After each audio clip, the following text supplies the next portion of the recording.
program setting out to critically analyze and review trending issues of our time. The noise is just too much on the air, and we are here to refine and set the agenda on open conversation. Let's start the conversation right now.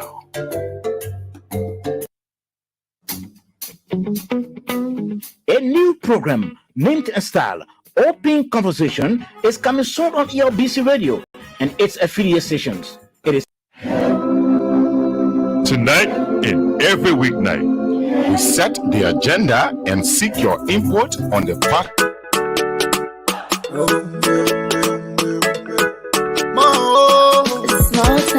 From the east to the west, north to the south, let's come together at home. They say you're not there, we stand, but there we fight. If we not celebrate, we do it for you. While you forget it, you from Lower Country, you from Maryland, while you from Rewa says, I'm a bad that way on your trip, I have up on the fine way. Tabila, Kriwako, I love Liberia, oh yeah, yeah. Free land on liberty, Liberia, oh yeah, yeah. Oh yeah, yeah. I love Liberia, oh yeah, yeah. Play for me and you, Liberia, oh yeah, yeah. For me and you. This is Open Conversation on ELBC Radio and online. Here is where we critically analyze trending issues, set the agenda, and seek your input on the positive direction of our country. So wherever you are joining us from, whatever part of Liberia, via ELBC Radio, we like to say welcome to Open Conversation. If you're online and following us, we appreciate you, and we like to say welcome to Open Conversation on the 6th day of July. The year remains 2023. And I'm here with my co-host, Washington. Good evening. How are you? Titi, good evening. And I'm doing good.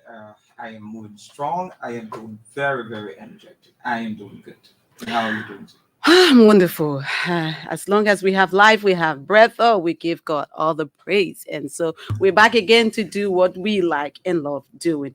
And so today is Thursday, a day before Friday, and Friday is the weekend. But, you know, we always have to talk about trending issues. But before we go to trending issues, let me tell you what we're going to do tonight. We're going to place a spotlight on district number 8. And to do that, you know, there are some people, some aspirants in district number 8 who are eagerly waiting to unseat the incumbent representative Moses Akaras Gray. And we have some of them this evening on the platform. They will be telling us why they want to remove Representative Gray and how they intend to do so. We're here to hear from them this evening. And so if you're there, you'll be listening. If you're in district number 8, we are talking district number 8 tonight. And it's your time to, you know, listen to us and then make your imports. It's district number 8 night. Yeah. This night is for district number 8. Exactly. And, you know, on this platform, we will give people the opportunity, aspirants who are in different districts, you know, to tell the Liberian people exactly why they want the incumbent lawmakers to be replaced. And so we are coming at you. If you're in any other district, all of the districts you're running in, all of you aspirants, we will be asking you to appear on the platform to tell the people of your districts what exactly you intend to do for them, why you think the incumbent lawmakers should be removed. We'll be asking you those questions. But we're not taking a break. We're going straight into trending issues. Exactly. What's trending? So, like you know, today, Charlene Bronskin had a conversation with the VOA, and a fragment of the conversation, she said that she's the most educated and self-sufficient, dependable vice presidential running mate. And all of the rest of the running mates, vice presidential running mates, cannot meet her criteria. So I think she tried to reduce all of the vice presidential running mates are below her standards, below her level.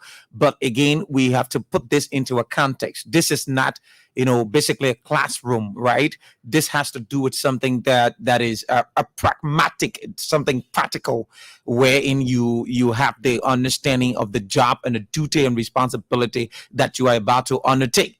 So let's agree, Charlene is well educated, seasoned, and informed, but she has not been given a political assignment, so she cannot say she's most sufficient and politically inclined than the rest of the other vice presidential running mate. And I think she placed herself in that category today. I was like, wow. But she also asked what does she bring to the table? What does her party bring to the table? What is different? What difference are they going to make? Did she say? Because Yeah. like you said, we're not in a classroom, right? Exactly. You have to be practical about what you're going to do for the Liberian people. That is what's going to draw them to you as somebody vying for any position. So did she say anything? Yeah, she spoke about accountability. She talked about the rule of law, because I think she has some understanding about legal proceedings and all of Okay. that.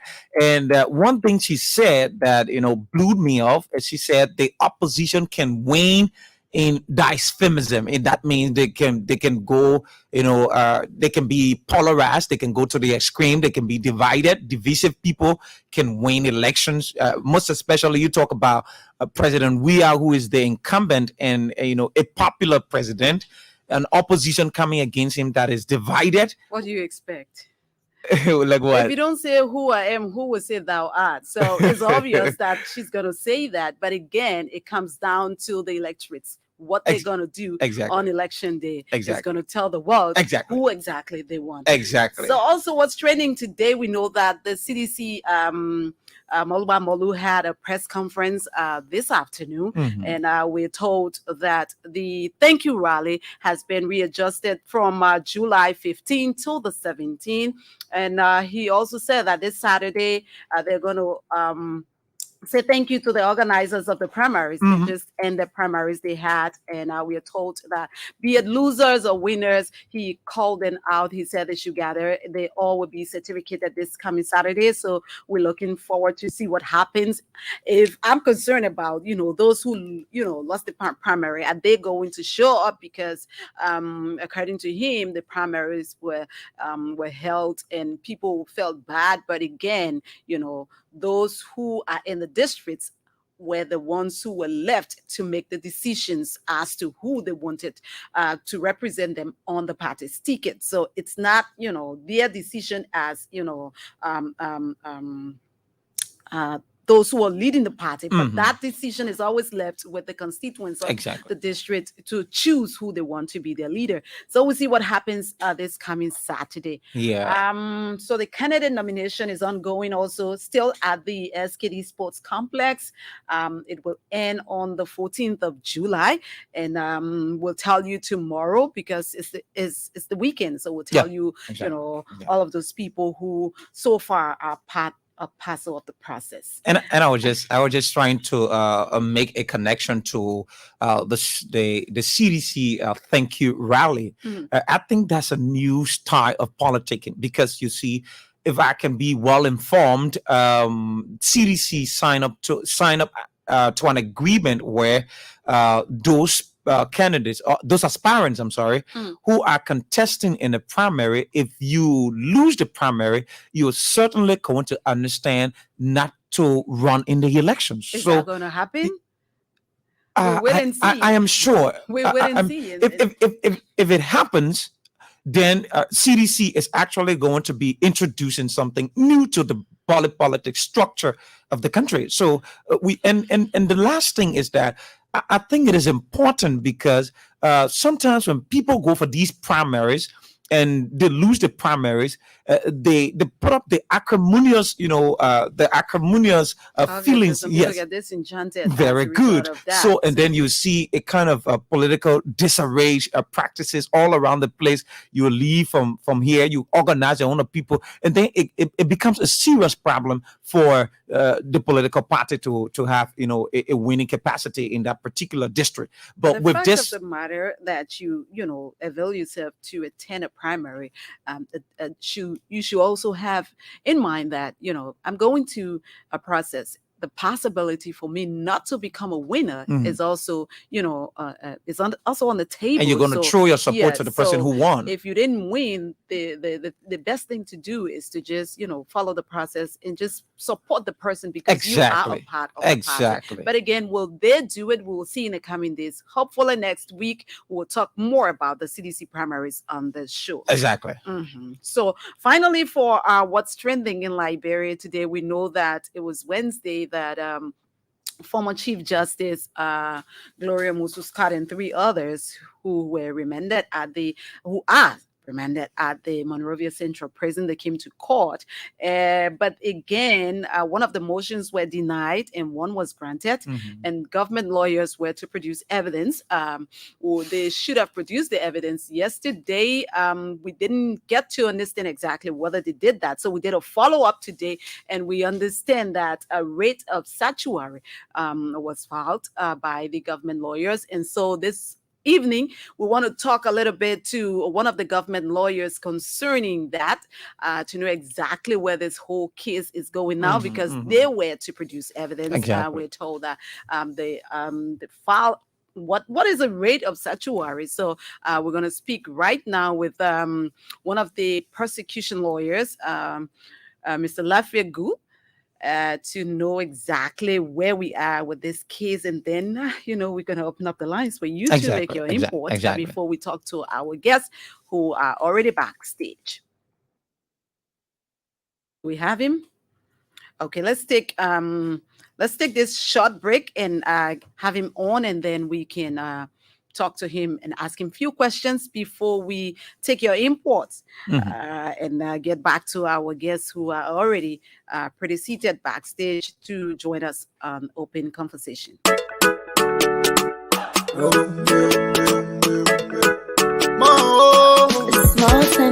From the east to the west, north to the south, let's come together as one. They say you're not there, we stand, if there we fight. If we not celebrate, we do it for you. Voila, you forget that. You from Lower County, you from Maryland. Voila, you from Rewa City. I'm a bad way on your river. I'm up on the fine way. Tabila, I love Liberia. Oh yeah, yeah. Free land on liberty, Liberia. Oh yeah, yeah. Oh yeah, yeah. I love Liberia. Oh yeah, yeah. They play for me and you, Liberia. Oh yeah, yeah. Oh yeah, yeah. I was raised in the swamp, but I chilled with my guns. Kept it on the low, but we fought for the bones. True son of the soil, I'm a prince in my own. Never gonna lie, me, I love LIB.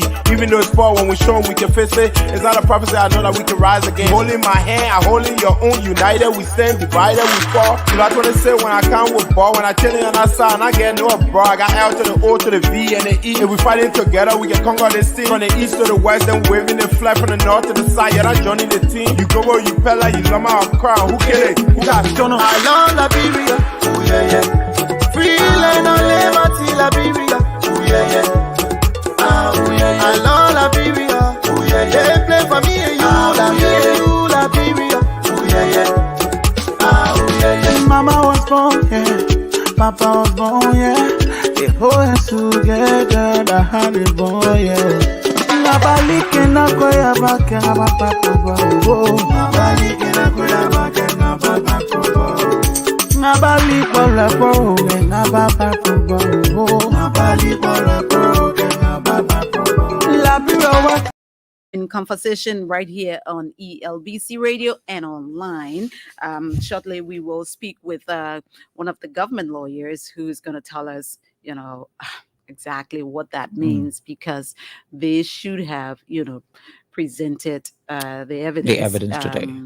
Because the court asked for that. Exactly. And as far as we know, we're not legal people. No, so we don't just have want to hear from him sure. to know exactly what that means when they say they file a rate of certiorari to the court. So that is it. That's what's trending in Liberia today. And let's see whether hello? Yeah, hello. Councillor Gu. Yeah. Great. It's good to have you on Open Conversation tonight.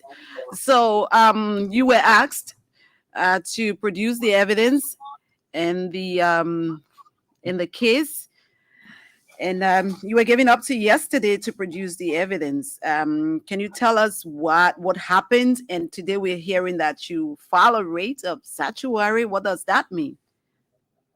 Okay.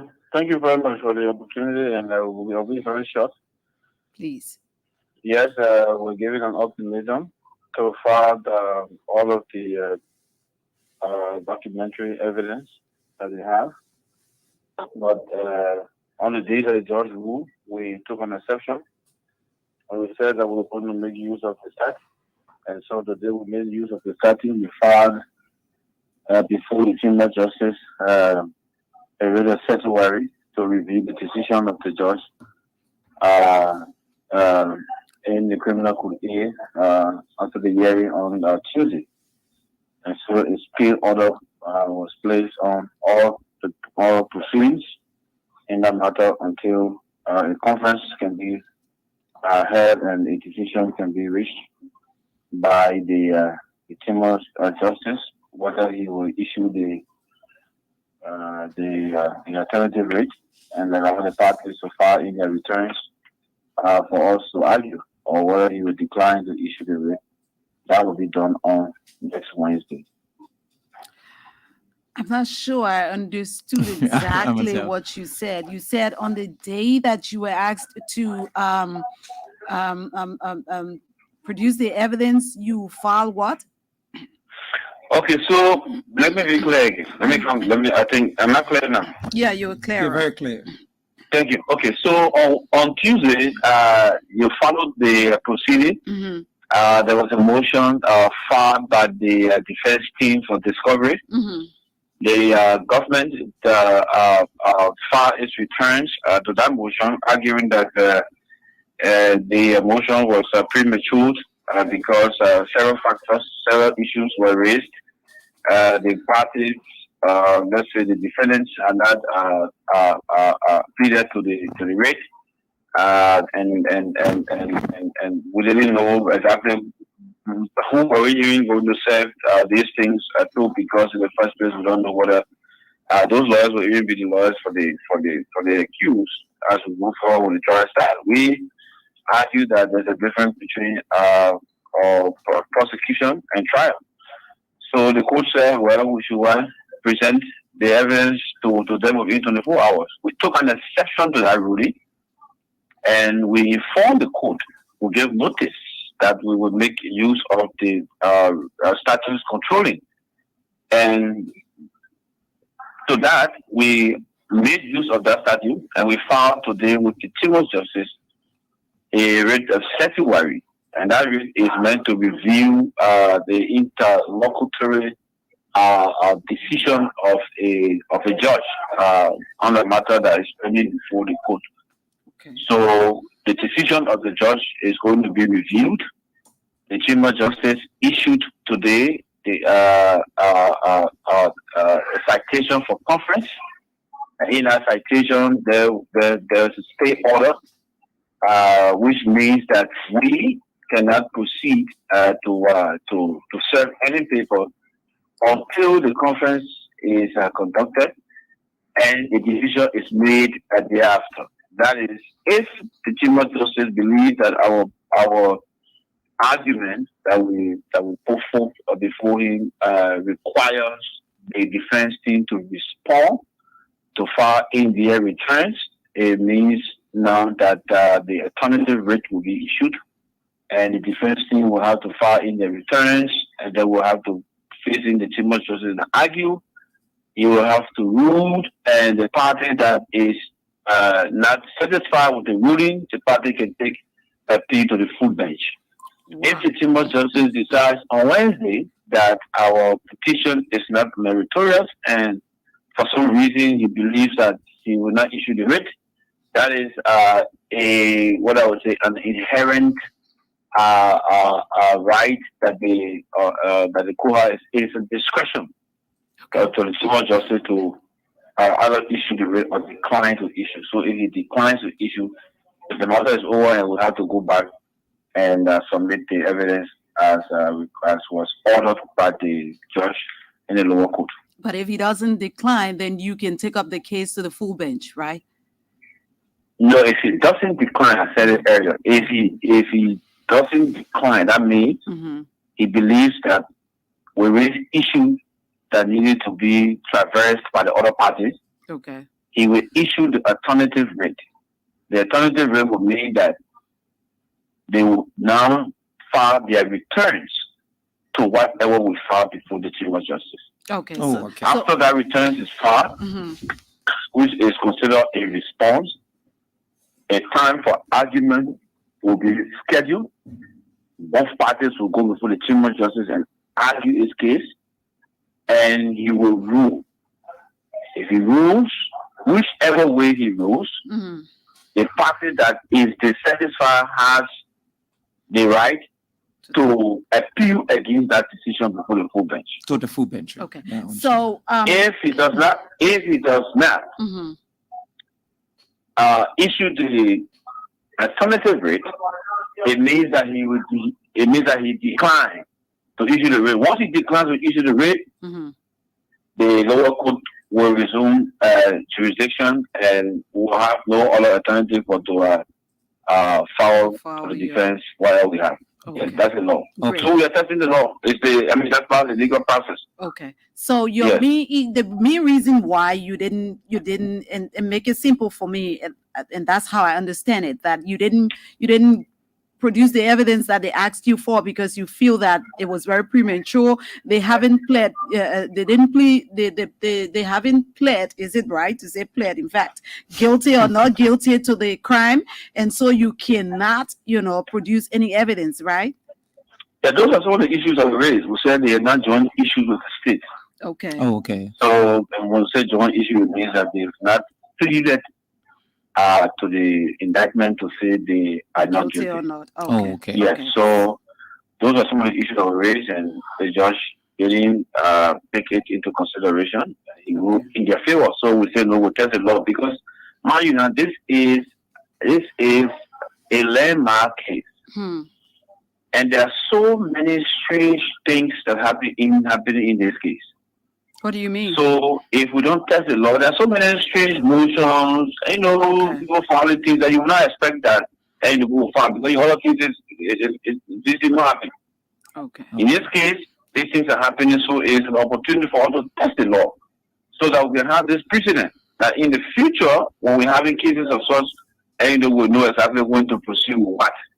Okay. Because the law is there, we all have a different interpretation of the law as it is.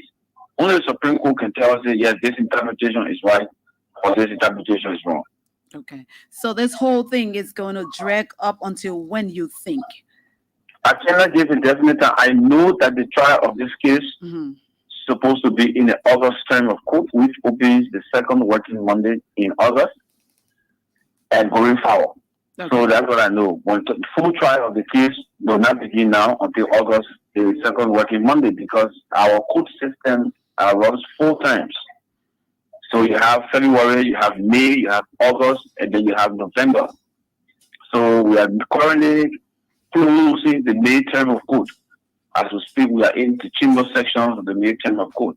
We still consider the period we are in as the May term of court, even though it is not a trial period, because for the 2 days that the jury should sit have elapsed.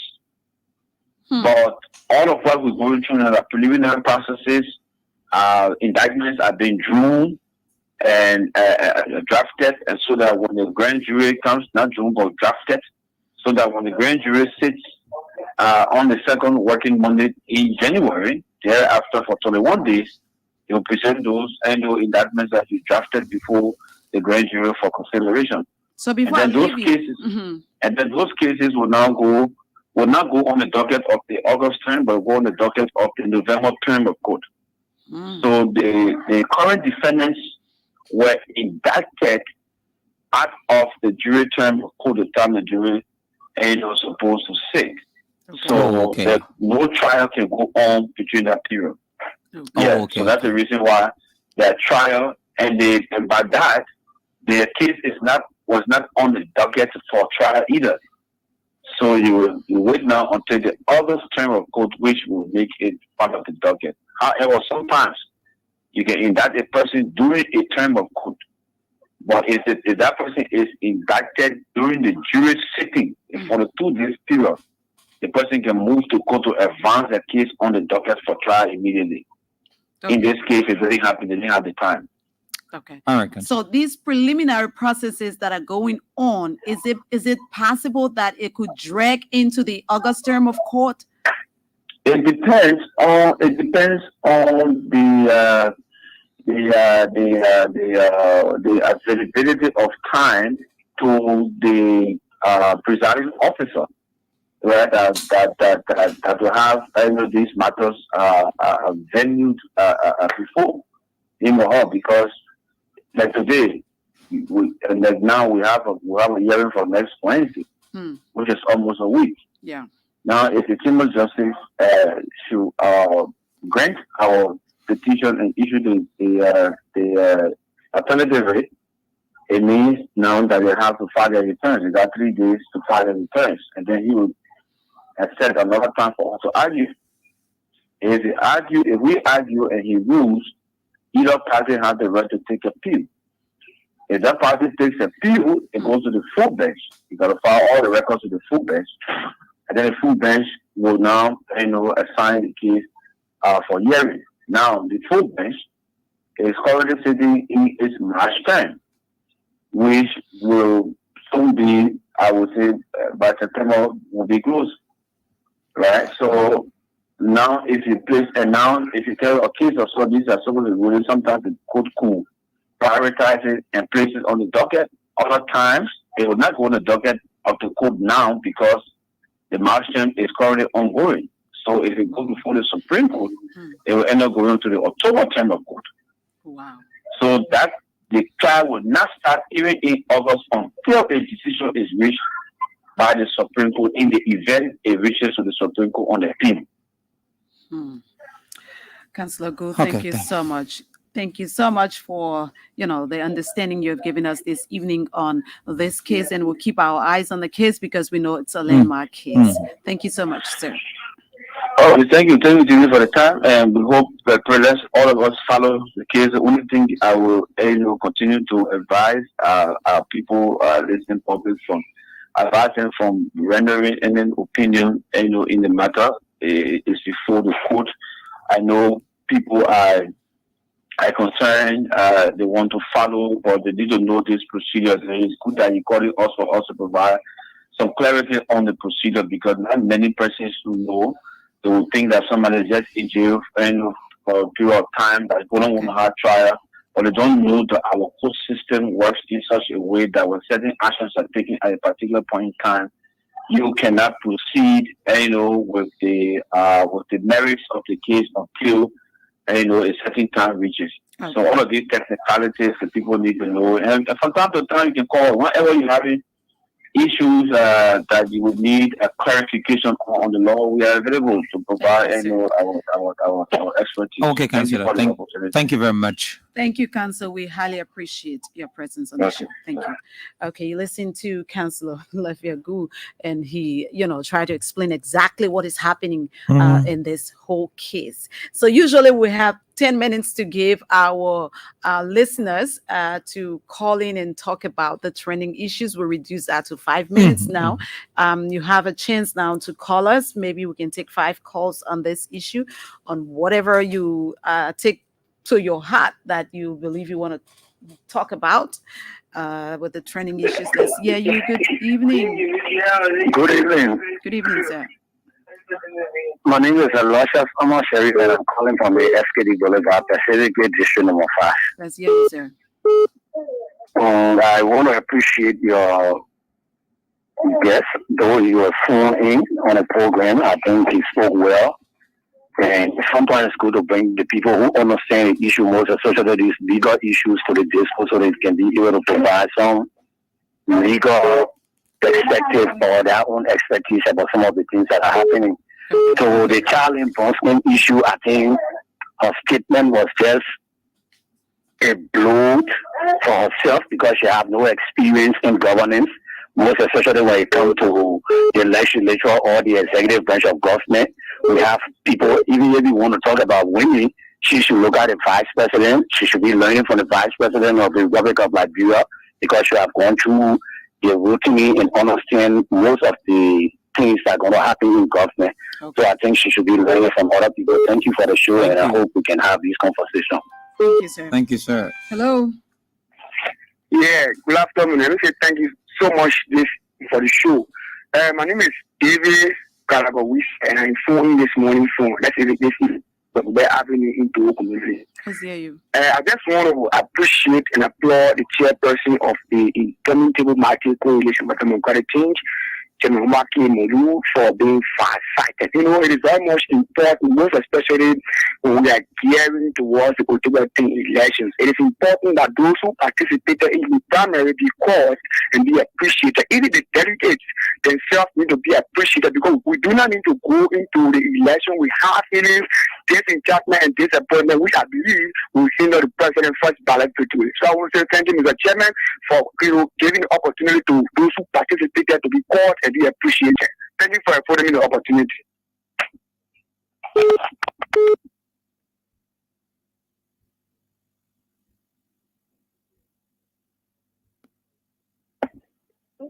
Good evening. Yeah, good evening. What's your name and where you call from?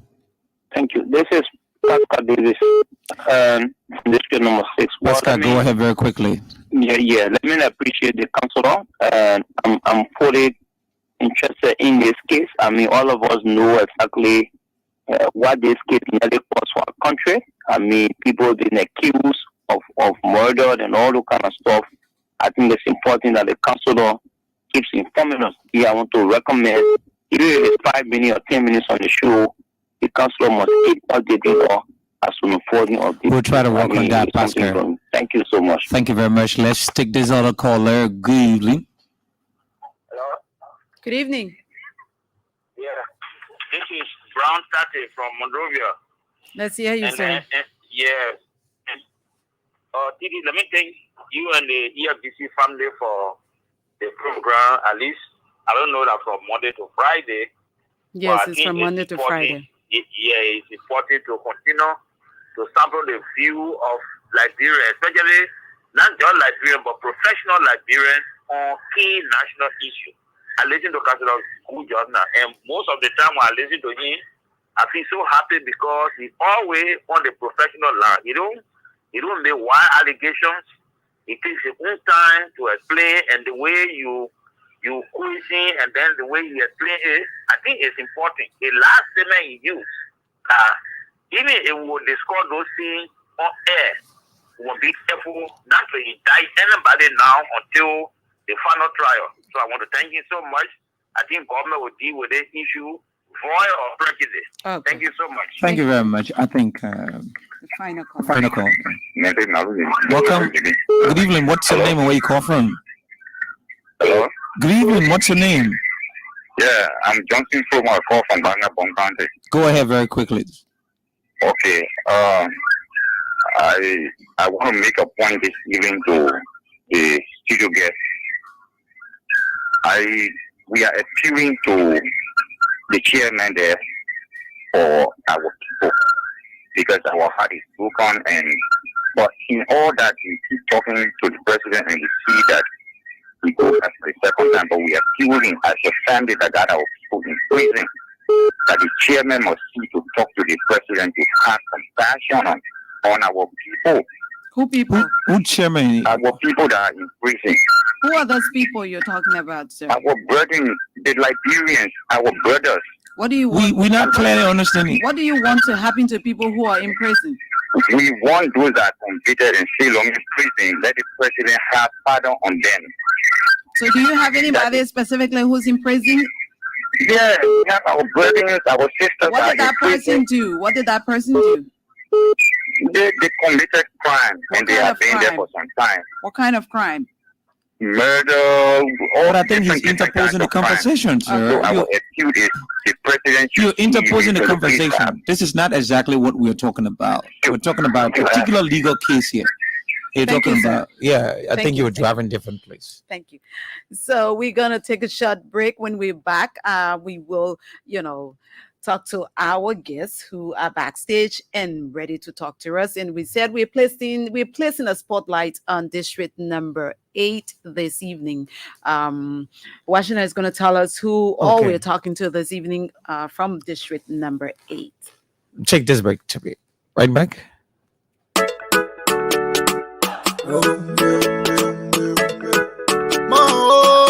Small senses from the east to the west, north to the south, yeah, let's come together as one. They say you're not there, we stand, if I there, we fight. If we not celebrate, we do it for you. Voila, you forget that. You from Lower Country, you from Maryland. Voila, you from Rewa I'm a bad way on your river, I walk on the fine way. Tabila, Kriwako, I love Liberia, oh yeah, yeah. Free land on liberty, Liberia. Okay, welcome back. Welcome back to the program Open Conversation with TT Gibro and Washington. Currently, we have our studio guests live via the link in studio with us. We have James Napla Poso Fala, and we also have Avin T. Penno. These guys are from District number 8, and today we are going to place, the microscope in District 8 to talk about all of the trendings in District 8 and why is it that the incumbents should be, removed or replaced, and each one of them that are, vowing for the position should be elected. So, gentlemen, good evening and welcome. Yeah, Let's start good with evening. you, James. Are you getting us, James? James, are you there? Hello. Yeah, are Yeah, you getting James. me? I am getting you now. You okay? Are you getting me? Yeah, he's getting it. James, you're muted. Can you unmute?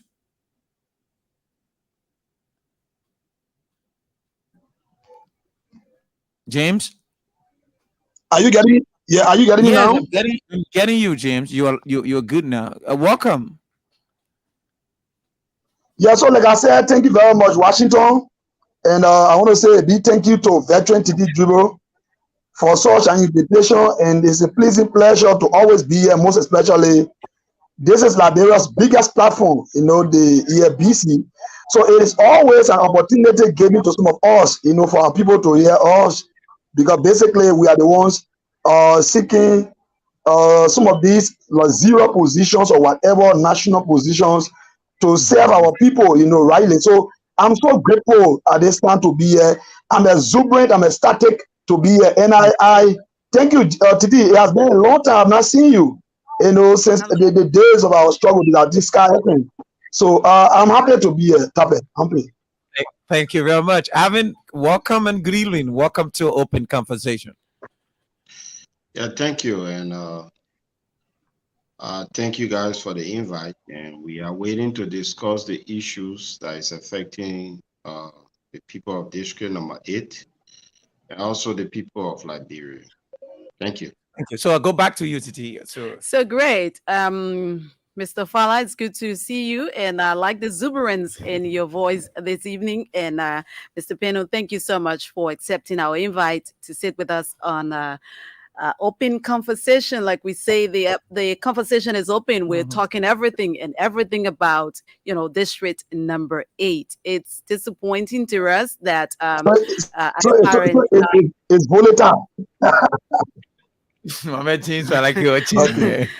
So no, I was just trying to say that it's kind of a bit disappointing because we also invited aspirant Rufus Newville, who agreed to be on the show, and last minute to time he says, "Oh, if Akaris Gray is now on the show, then I thought Akaris Gray will be on the show." But you're not going to the district number 8. You're going to unseat Akaris Gray, and if you're going to unseat Akaris Gray, you must tell the people of district number 8 why exactly you think they shouldn't re-elect incumbent lawmaker Gray. But if you decline because Gray is not on the show, then I think it's not respectful to to our your platform. audience, the people who you want to represent on Capitol Hill. And more besides, you agreed to be on the show, and then last minute of time you say, "Why is Gray now on the show?"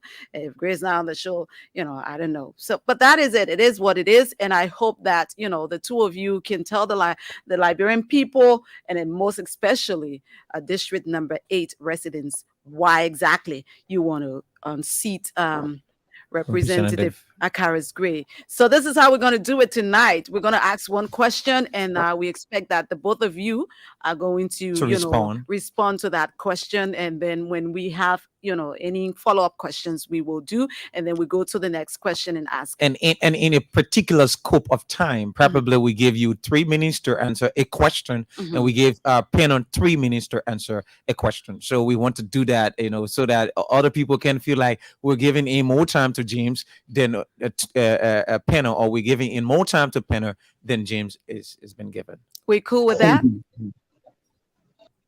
Are we okay with that, James and Pennon? Okay, Tabet,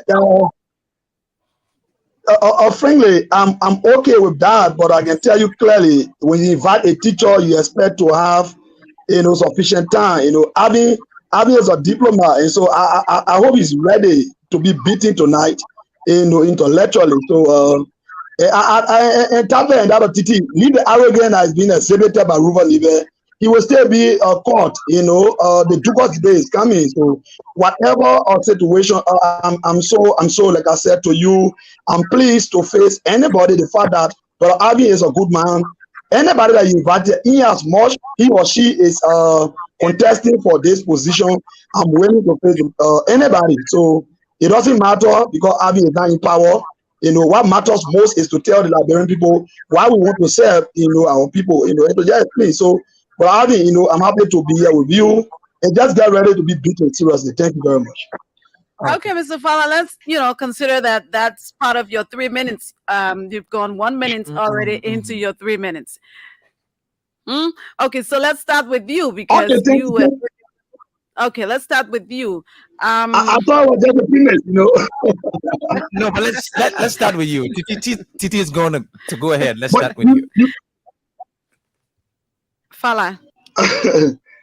Fala? Yeah, so because you said you were only asking whether we are okay, that's why you didn't ask question. And I said, yeah, we're okay, just about to ask you the question, Fala. So just listen. So, the very first question is, very simple, clear to the Liberian people and the people of district number 8 tonight. Tell us, why exactly do you want to represent the people of district number 8? Thank you very much. Basically, we want to represent the people of district number 8 because of the leadership, the backabilities that we observe currently. We want to represent the people of district number 8, the leadership, the backabilities, collapses, the leadership dependency that we observe currently in the district. There is a serious leadership paralysis. What? I'm saying to you, there is a serious leadership paralysis. The backability, dependency, leadership. Yeah, so I think you are eating my time. Go ahead. So there is a problem in the district leadership wise. There is a problem in the district leadership wise. Okay. Our district being the biggest intellectual district with all of the 3 branches of government. As a matter of fact, we just have the name district number 8 with all of these governmental institutions being placed in our district, but we yet to see all of the dividends that our people who live in the district supposed to already feel, supposed to see it and feel, whatever. We want to represent the people of district number 8 because of the several challenges that we witness today. For example, the disintegration in the various structures in district number 8 relative to the 22 communities that we have. If you have to look at the 22 communities that we have in district number 8, there is a serious leadership disintegration, thus leading the DDCC, the District Development Council, to be in serious disarray. Because of that, we are yet to even see some of the basic things that are supposed to be done. Because of that. Another thing is I want to step the people of District 8 because we want to have a serious, office space where our people cannot be, our people will not just be living from one end to another end. Whereas in 2011, we are yet to even see a district office. We want to represent the people of district number 8 so as to give them a beautiful and a better sanitation. As it stands currently, in electoral district number 8, Liberia, specifically district 8, is seriously challenged. District 8 is languaging in serious river. As a matter of fact, district 8 possesses the biggest drainage system in the Republic of Liberia, thus leading even 100,000 plus citizens that currently live in water as a result of the insensitivity displayed by our outgoing lawmaker. We want to be district number 8 lawmakers so as to facing the sanitation problem that our people currently encountering. We want to serve the people as well so as to making sure that the issue of education be placed seriously on the agenda. District number 8 currently, what we want to do as we started since 2008. In 2008, some of us, I was privileged to have co-established a vocational school, Christopolis Technical and Vocational Education. Currently, we are still running. In fact, at the end of this month, we'll be offering a degree.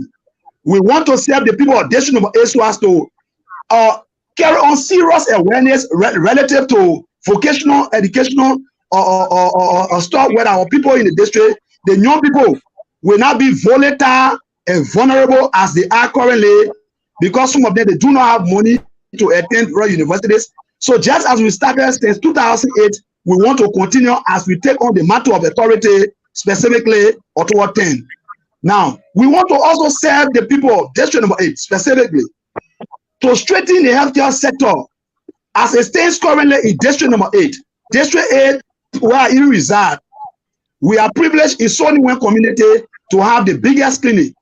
The clinic here is just a structure. Since 2011, Akaros Moses Gray became a representative. This lawmaker has completely abandoned this structure. He only comes to these structures whenever he's celebrating a birthday. Thus, even making our people, most of the times when they get to Soniwen clinic, they do not get treatment. Just 3 days ago, we were able to buy paracetamol carton and carry there. Now, listen to me. Somebody who is listening probably.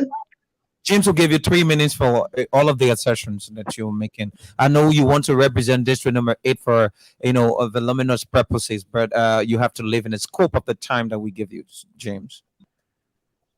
So your 3 minutes have Okay, expired. thank you very much. So we're going to Mr. Pino to tell us exactly why he wants to represent district number 8. And I'd like to say clearly tonight that we will have time for you guys to ask each other questions. Mm-hmm.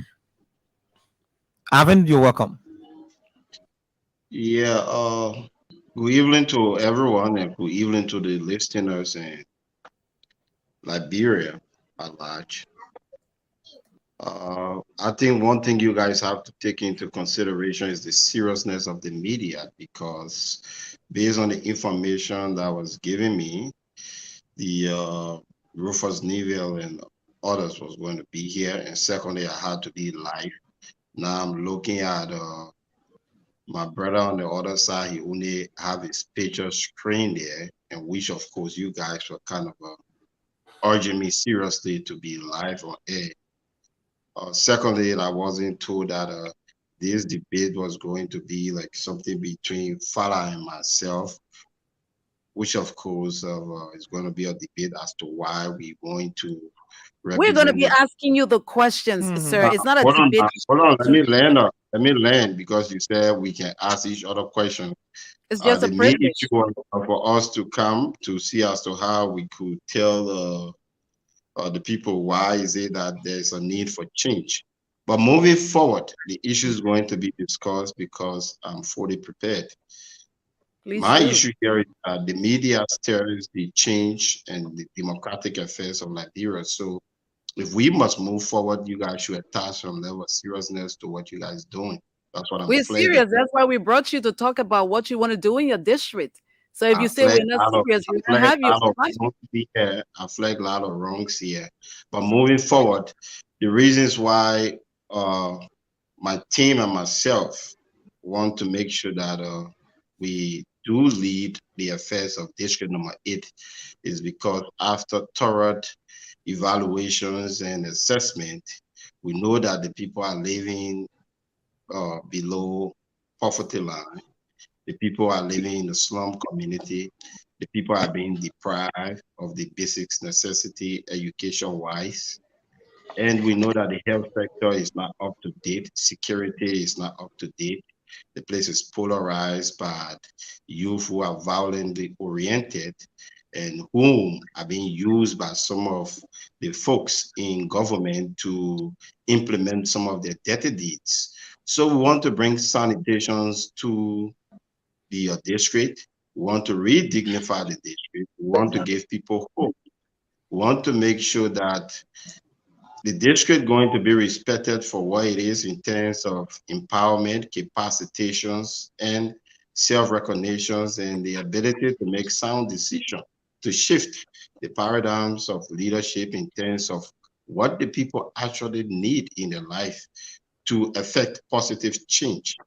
These things going to serve as mechanism so that we can shift the livelihood of the people. So my team and myself, spearheaded by me through an institution, we're going to make sure that district number 8 gets the best of leadership and do represent not just district 8, but Liberia at large. Thank you. Okay, thank you so much. And I'm going to begin with you now. I hear you say that you say a lot of people in your district are living below the poverty line. They don't have proper sanitation. They don't have education. Please tell us tonight exactly how you intend to do that. How do you intend to take people out of poverty in your district? Yeah, we have to capacitate them. We have to make sure that the human resource is up to date because the 21st century political readjustment demands that people must be sufficiently able and appropriately capable to be able to address their fundamental existence. No one going to walk this planet without knowing what he or she is capable of doing in terms of frugality, economically potent. So because of that, my team and myself have sent from 75 to 100 people to school, ranging from grade school, kindergarten, making sure that they understand the need of empowerment, trade schooling, making sure that life is affected from the deprived youth, giving them reasons as to why they cannot be placed in a more denigrated society and the school of thought. So we are bringing them and we are using the means of gentle awakening. So over the years, we have been empowering people, not just through District 8, but throughout the country. Okay, so I hear you say that you are empowering people and you have sent 75 to 100 persons to school. What is the population of the people in district number 8? And if you just give us the population first, and then I'll do a follow-up question. I think from the sense of villages, it's not totally accurate, but I think we are above probably 100,000, but from the statistic of NEG, the register voter is up to, let's say, 38,400 or probably below that. So these are the people, but what we're doing is making sure that we concentrate the impact. We give it to those who are, it's a scholarship, so you must be a scholar, you must meet the needs.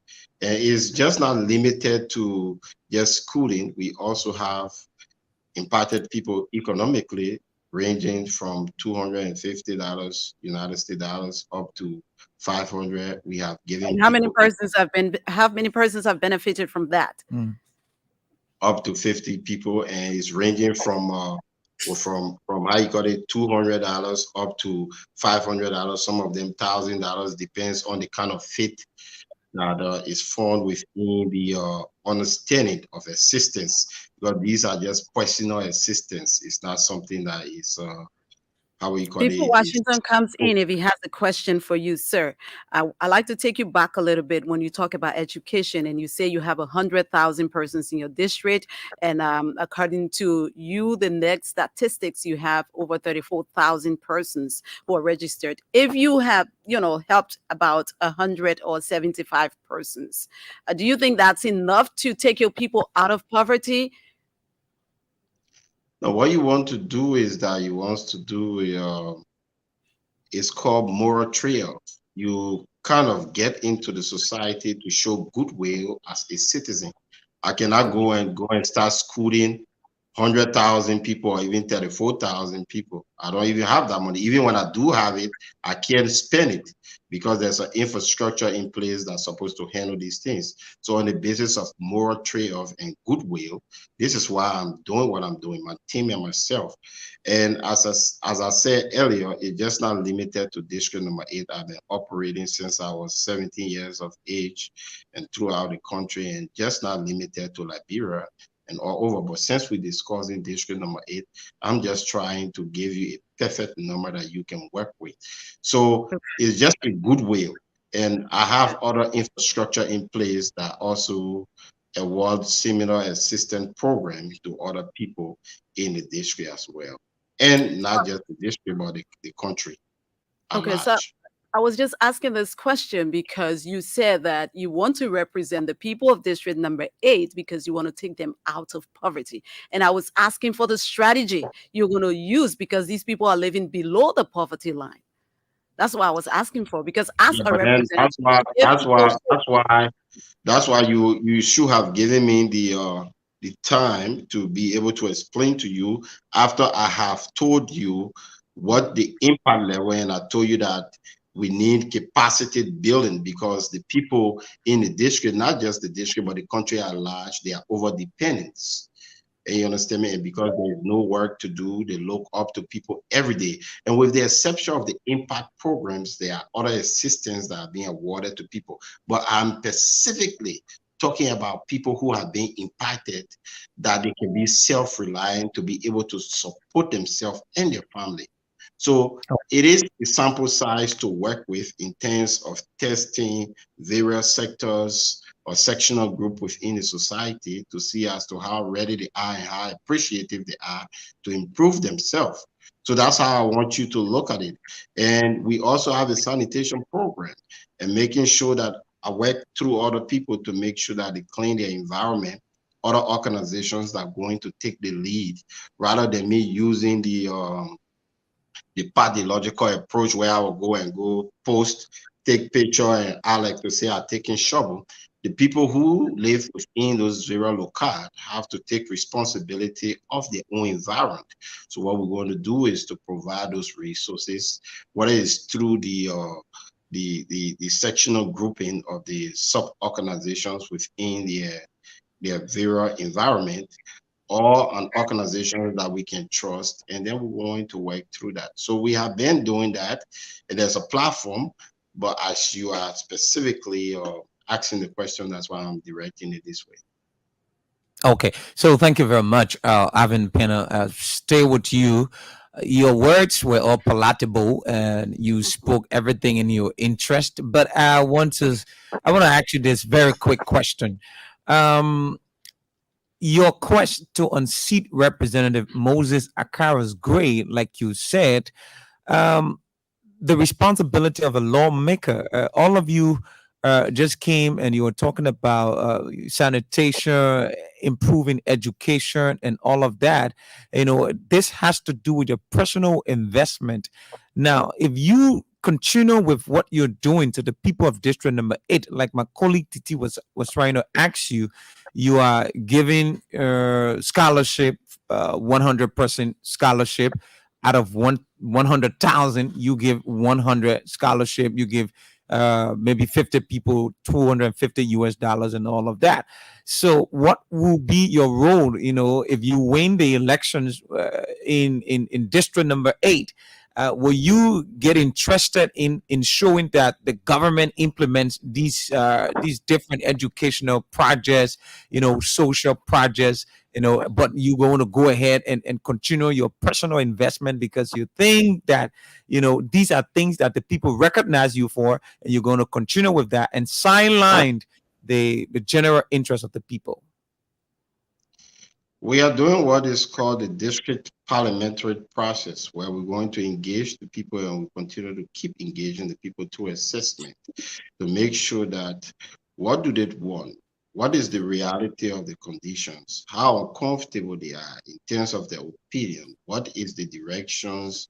What is the intensity? How intense they feel? In which directions are they heading to make decisions that are going to define a more distinct progress? These things we are taking into considerations when it comes to as to how we're going to represent the people at the level of the parliament. Then that is a different question. The question was directly posed as to what can we do in the district to change the situations. At the level of parliament, we must be able to adequately and properly represent the people. And the only way you can do that is by getting the proper and adequate inquiry that are going to tax the representative to represent the people in a more distinct manner. What do I mean by that? After all of these analysis taken into considerations and taking in as an opinion of policy, we're going to make sure that we create a bill that we're going to concentrate on act that is going to affect these people directly. They're living their livelihood from the slum. They need housings. There's a housing deprivations. These people do not have health sector. What could be the name of that bill, Honorable Penner? What could be the name of that bill?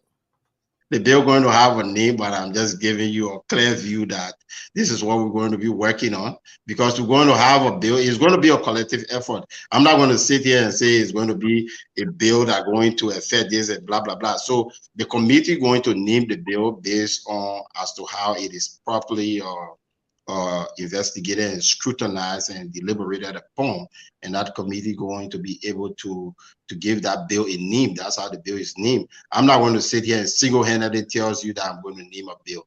That's not how the legislature works. All right, so we're all going to work together collectively to make sure as to how things is done when it comes to the parliament and how the proceeding goes as to how things are properly represented in order to deliver to the people. I'm forwarded Okran to that. So we'll get to that later on, Mr. Penner. We'll get to that, the proper representation at Parliament. Let's come back to you, Mr. Fala. Mr. Fala, you talked about the district being disintegrated. You said the DDC is in disarray. Your district lacks a district office. It's languishing in water. You want to fix the sanitation problem. You want to place education on the table, and so on and so forth. How do you intend to do that? Okay, thank you very much, Titi, in that top. You know, this something is not prior to even coming out in 2017. A lot of things were done. That's why you remember I told you I could establish a school that has been existing since 2008. Now, since 2008, we established the Christopole Community and Technical College that will be giving a full accreditation at the end of this month to be offering AA degree. we have been working sufficiently to making sure that our people educationally, as a matter of fact, I'm from the educational background, there where I got my first master. I realized that the formal educational program, specifically universities, nowadays things are challenging economically. So now people, more especially the young people or our constituents, in majority do not have the resources to mentally capacitate themselves through these formal institutions. So what we try to do is Fala?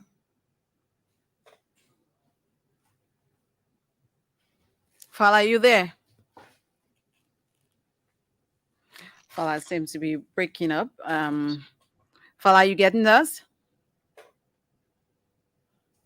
Well, Fala has gone off the line, and maybe he will come back later on. I think he's having challenges with his internet. And so let's come back to you, Mr. Pino.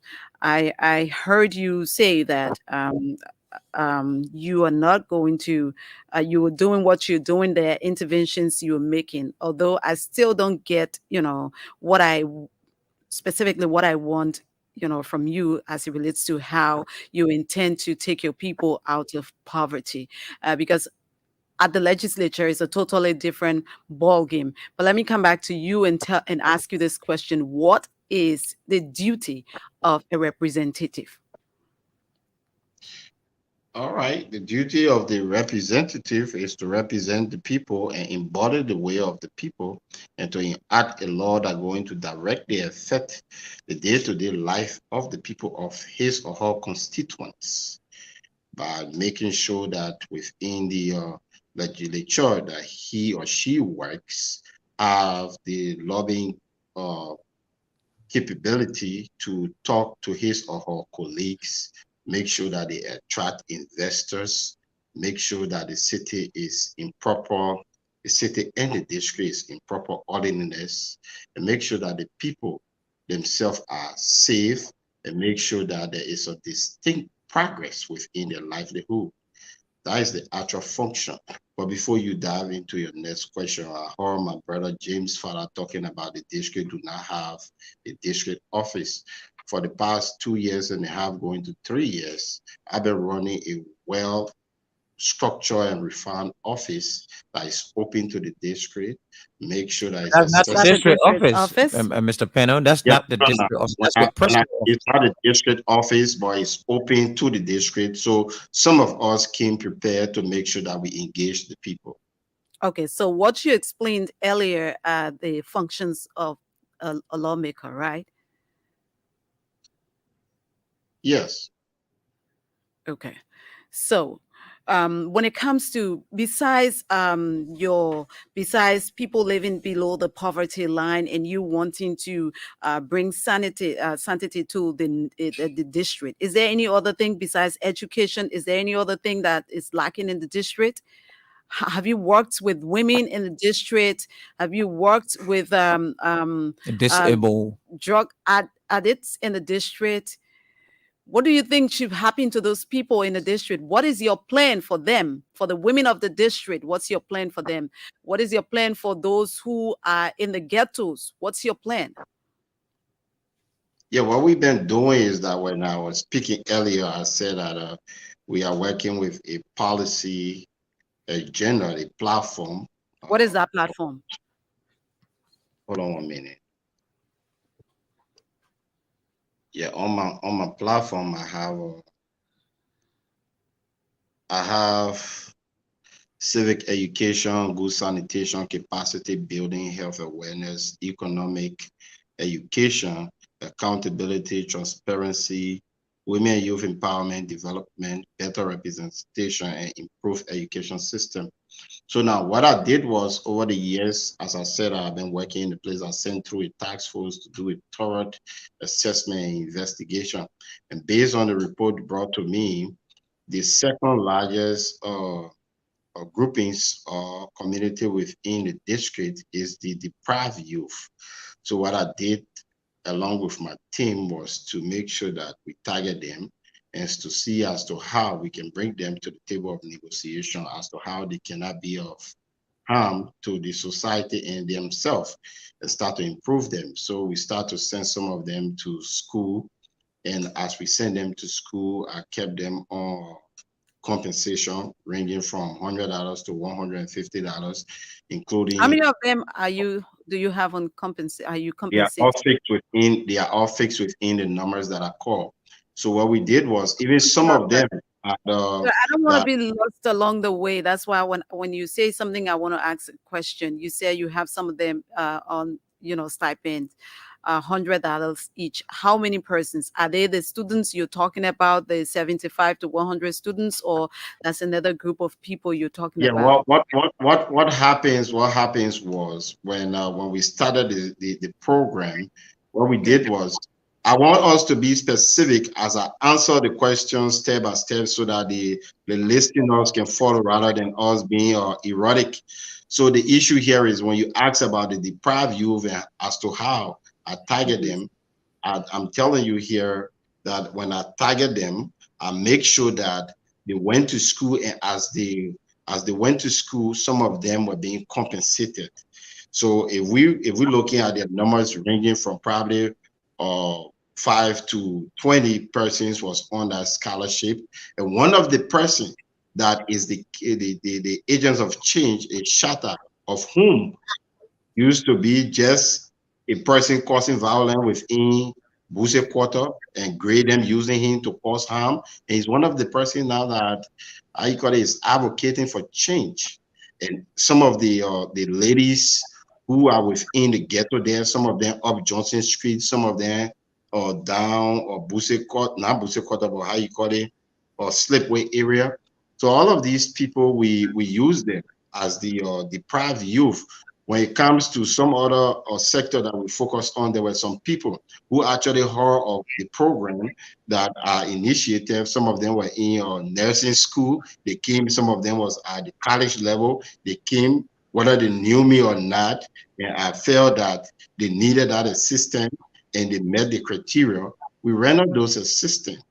So what were the criteria? Because you said they met the criteria, and I want you to be specific as to the name of the school you sent them to, because the people in the industry are listening. No, James, hold on, James. We'll come to you. Some of them went to Imaya Dance School. Some of them is in LU. Some of them went to GW Gibson. Some of them went to some other school on Nipple Street is a college. Some of them in AMEU. Some of them in Pioneer Baptist. Some of them in Richie and Nissan. Some of them in Tottenham High, and other private institutions. And what I also did was, instead of me directly investing money into people directly, I passed through other organizations. So other institutions, even when I went to the States, they invited me as a special guest, and I did promise them whether it's 10 scholarship or 15 scholarship, and they choose their institution and the student. We also make sure that we make the finance available so that these people's school fees can be paid. And one thing I did was to make sure that once I make my promise to them, I pay the full year so that they can go through the school without a quarter. Okay, Mr. Pennon, just a quick question. You're leaving us here in oblivion, and TT is trying to be very skeptical on the way you answer these questions. So, you were coming and you were discussing about people you were making financial contribution to, and I am thinking that you should have some, statistical figures being given to us, because tens of thousands of people are listening. How can you send people to school? You're not giving us figures. You're not giving us the exact number of people that are benefiting from your scholarship and everything you're doing in the district. So you're just leaving us in oblivion, sir. Do you think you've been honest to what you're saying? I'm 100% honest. So if you telling me that I'm leaving you in oblivion, then that means you're not listening. Because I say I sent 75 to 100 people to school. And when she asked me specifically about the deprived youth sector, and I start to give names. Now I can't come on air here to start naming individuals. It left for you to go and do your inquiries. I said Buse Quarter, Johnson Street, the ghettos that are there.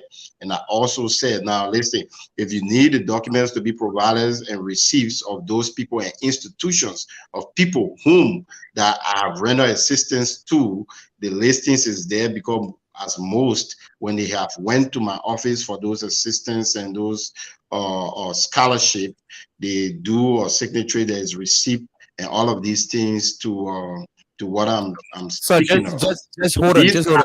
If you say you have, what I want you to let me learn. What I want you to understand is it was a philanthropic initiative. It wasn't something that is for a political reason.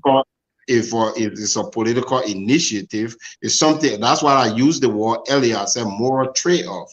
In order for people to know how good you are, they have to know how much you care. So I don't want to use this as a means of false philanthropies, because I help people. So that means definitely I want something in return. It's called philanthropic tyranny.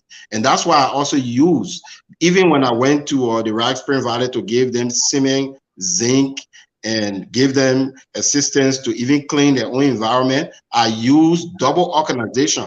I use an organization to purchase the goods, and the material, and I also use a local organization that are going to take charge of that, so that they can be responsible for the event. Let's leave you. James is already here. James. Fala,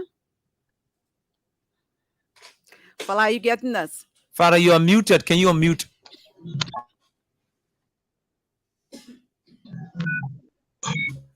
Yeah, you are good now. Go ahead, James. Washington. Yeah. Let me first say sorry. You know where we are, the internet. You know, so sorry for that. So did he ask a brilliant question? You know, she asked me. She said, "How I intend to do all of what I explained." I said to her, the issue, and along with other people, we started this since 2008. I'm not telling you today because we want to serve the people of District 8. This is something that we started since 2008. We have a well-established school that is about to offer AA degree, for which I'm the president of the Technical College, Christy Police Technical and Vocational Education. We are 3 that have the school. Now, one of the means that we intend to even teach the livelihood of our people. I listened to Titi when Titi tried to quiz Brother Avi on an established bill that he's talking about. Titi, though we have not gone there, but it's something that we have researched. The first thing we intend to do to eradicate or minimize, since in fact it's difficult to be eradicated because it is a natural social phenomenon that cannot be erased totally. We try to establish in our first 100 days, we proffer a bill called a Commission on Rehabilitation and Psychosocial Affairs. Commission on Rehabilitation and Psychosocial Affairs with the acronym CRPA. This year, we will try by all means to extract the portion that is currently under the Ministry of Justice. If you want to look at the Ministry of Justice currently, there is a position called Assistant Minister for Correction and Rehabilitation. You are aware, Washington. Many days you listen to Eddie. Eddie has always said that the bureau is supposed to be on our own. If you have the bureau to be an autonomous agency, what that does is that it will enable that bureau to be given sufficient strength, or that bureau will be seriously donor-driven. And as a legislator to be in the house now, we will lobby with the executive branch of government as well as other colleagues to making sure that this bureau be seriously funded. So you will no longer have Assistant Minister for Correction and Rehabilitation. That whole correction and rehabilitation will be an autonomous agency. So we will have that commission called Commission on Rehabilitation and Psychosocial Affairs. Like I said to you, with the acronym CRPA. Now, another thing we intend to do in the district, because Hold on. There's nothing we tend to do. Hold on. TT is trying to ask you a question. Before you go to the other thing you want to do, how is that going to help your district in any way? Thank you very much. This is going to help us sufficiently. Look, Titi, there is a huge rate of ghettos. The proliferation of disadvantaged brothers in our community, the various communities in District 8, is really, really troubling our people. And like I said to you, the young people are volatile and as well vulnerable because of some of these things that they take in. And many times when you listen to them, because one of the courses that I lecture at the university is sociological criminology. Sometimes we get to the ghettos, they tell you that they want to live from there, but they are not giving the support. So this is going to help us to reduce the disadvantaged brothers and sisters who are languishing in the various ghettos. Because when you have these people in the various ghettos, they are not only problems to their families, they are not only problems to themselves, but they are problems to the country and problems to all of us. So this is going to help us sufficiently in electoral district 8 as well as all other districts in the Republic of Liberia. Yes. Fala, can you come to the camera a little bit? Because go back from the camera a little bit, please. Yeah, okay, now we can see your face. Are you get okay? We're seeing your face you're now. Good you're now. good now. Be good. Okay. So thank you very much. So now, go ahead. So what is Go ahead. stopping Should I talk? No, hold on. Because you say if that bill is passed, if the Bureau of Correction is not under the Ministry of Justice, then it will help your people. What's stopping that from happening now? And you introducing a bill that would separate them from the Ministry of Justice, and you think that is going to help your people? What's stopping thank it? You. No, okay. Thank you. Titi, it's good that you follow almost major news in our country. Are you aware that the Moria Central Prison was established for 375 persons? The 375 persons currently today, the number has gone up to 2,700 plus. I listened just recent to Edith Travale. If you establish a commission, if this commission is established, after which we shall have enacted a bill to be passed into law, you know what that's going to do? It's going to give a serious backing to the agency, to this commission. And when the commission is capacitated financially, I'm telling you, this is going to reduce the proliferation of disadvantaged brothers and sisters that you see in District 8, District now, and the rest of our districts. Okay, so let me ask you this question, Fala. What is the cardinal responsibility of a lawmaker? There are three cardinal responsibilities: representation, oversight, and lawmaking. Now, are we clear? You're good. We're listening. Go ahead. Okay, thank you very much. Can I proceed? In terms of the three cardinal responsibilities, like I said, representation, oversight, and lawmaking. I'm saying to you, what? I'm not getting you. Well, are you having some internet problems? Washington. Fala, you're live. Yes, I think I'm. Are you getting me now? Go ahead, sir. You are good. Go ahead. Just flow. Yes. Please ask your question. Yes, ask your question because I didn't get what you said. Fala. Hello. Fala? Yes. Yeah, I'm getting you. Yes, I'm getting you, Claire. Okay, you said there are three cardinal, responsibilities of a lawmaker: oversight, lawmaking, and representation. So I'm asking you, because you say your people are not represented adequately by the incumbent lawmaker. So I hear you talk about proposing a bill. What else are you going to do in terms of representation when you are elected? No, but Titi, there are a lot of things we're going to do. One, another thing again I want to do. There is another bill that we intend to proffer after this. We intend to proffer a bill called Commission on Mentally Challenged and Psychosocial Affairs. Commission on Mentally Challenged and Psychosocial Affairs. Now, this is something that is forgotten by almost all of our lawmakers. Are you aware? A few years back, the Ministry of Health and Social Welfare, under the Ministry of Health, the social welfare component was under the Ministry of Health. As I speak to you currently, that sector is under the Ministry of Gender, that social welfare component. Now, what are we trying to proffer this bill? I want you to do a case study or just do an independent investigation or do a tour in the principal streets of Monrovia tomorrow, most especially around the pavilion. You see the proliferation of mad people that you refer to as crazy people. In sociology, they are not crazy people as we call them, they are mentally challenged. So what we intend to do is to proffer a bill called Commission on Mentally Challenged and Psychosocial Affairs.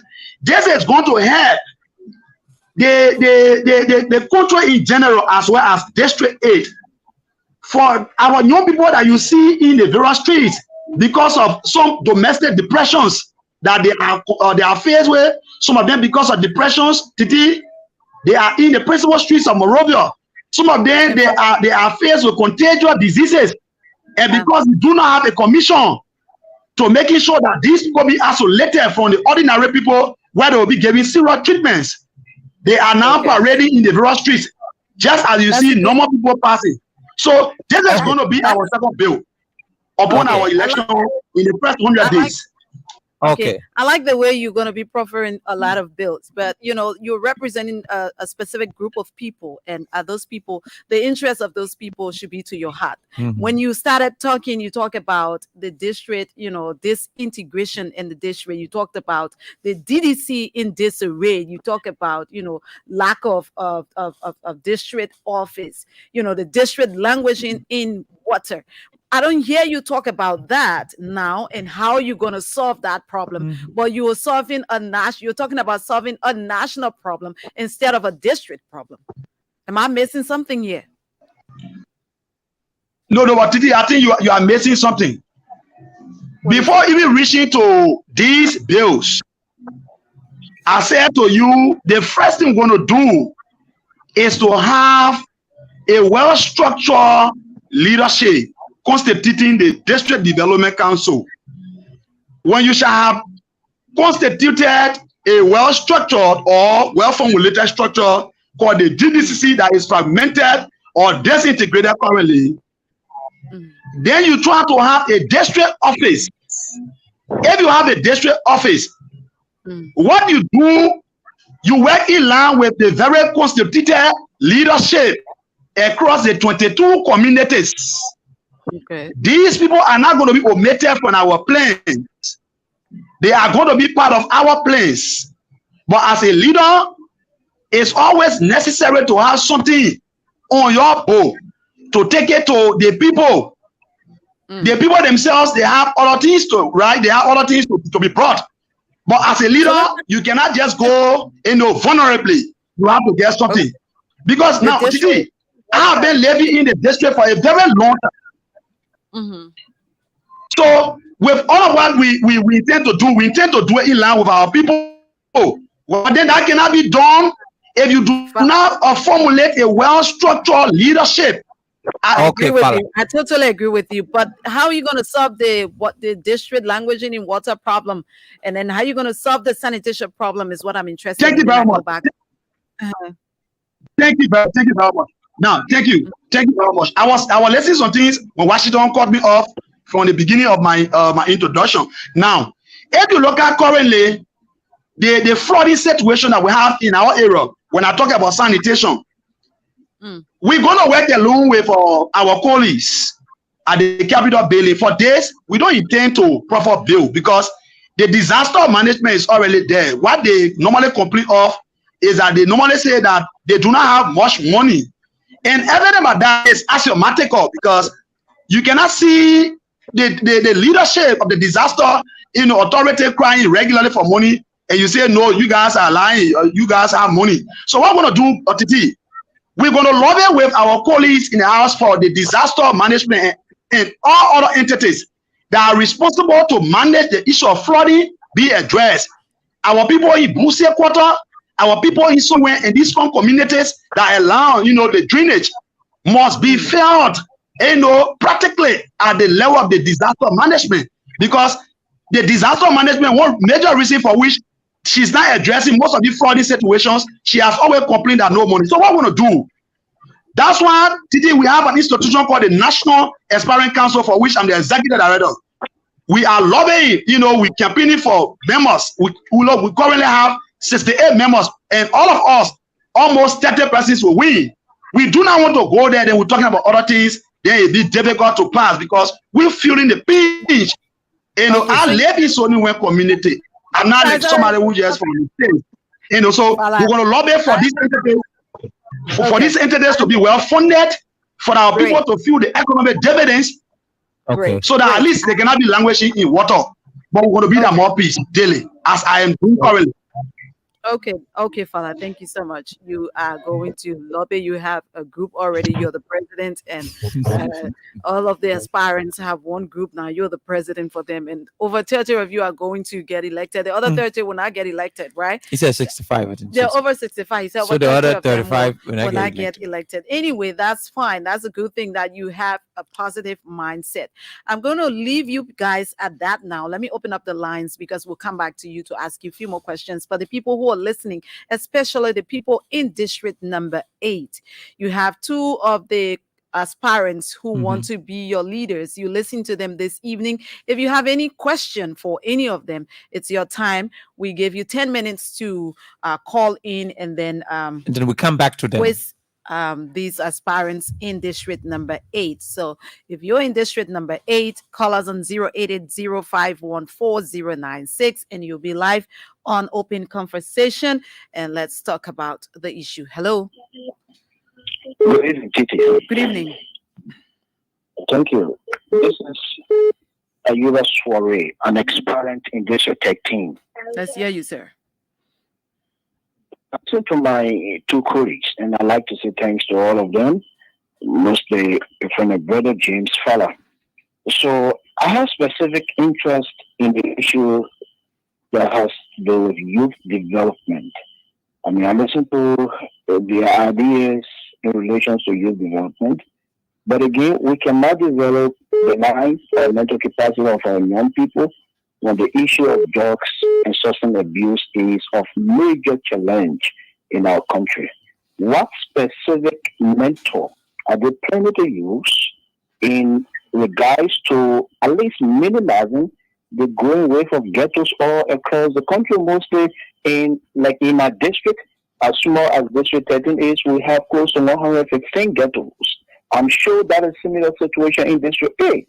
What mechanism going to apply to minimize the wave of ghettos to their district? Okay, thank you. Are you very sorry? Let's hear you. Hello. Hello, let's hear you. Yeah, thank you very much. This is Amakwali. I'm a correction school quality, and I joined you from district number 8. Let's hear you, sir. Yeah, I listened to your 2 studio guests, and there are some things that they laid off. I want to disprove, then I can ask a relevant question. Yeah, some of the things that they spoke about, which is the drainage, they talk about sanitation, they talk about human capacity building, and they talk about the living system of the people in different markets. Now, when we talk about sanitation, you got 30 seconds. You don't have all of the time. Yeah, thank you very much. When we talk about sanitation, we agree on record for spending not less than $1,500 to clean the drainage anyway. And even all of the cleaning in district number 8 on the agree on record for donating gas and medical materials to every clinic, including the ACFR clinic, including all clinics within district number 8. Okay. Now, when we talk about human capacity building, when we have over 57 students in 15 universities in district number 8. What is your question to these people? What's your question? Now, my question to both candidates in studio there is that that to Alvin Turner, when I want to ask Alvin Turner, when you were living in the United States, there was a case on him and he was sentenced to jail. Can you please speak to that? Then to Jim Napapo Farah, I want to ask him, since he been living in this area, especially the Sony West, when was the first time you ever seen the Sony? Okay. Thank you. Thank you. We are taking this question and they'll respond. Okay, that person is off the line. Let's see if we have another person here from district number 8. We have 2 aspirants who are praying to get your votes so that they lead you on Capitol Hill. Hello. Good evening. Good evening, ma'am. Miss Faxira Rablo calling from Green Chile. Let's hear you. Yes, I want to say thank you to your today guest this evening. Wow, God, only one question for them. With all the cuckoo platform that they have, they will only be represented before they will pass the law or help people within the district. Okay. Thank you. ma'am. Hello. Hello? Yes, sir. Yeah,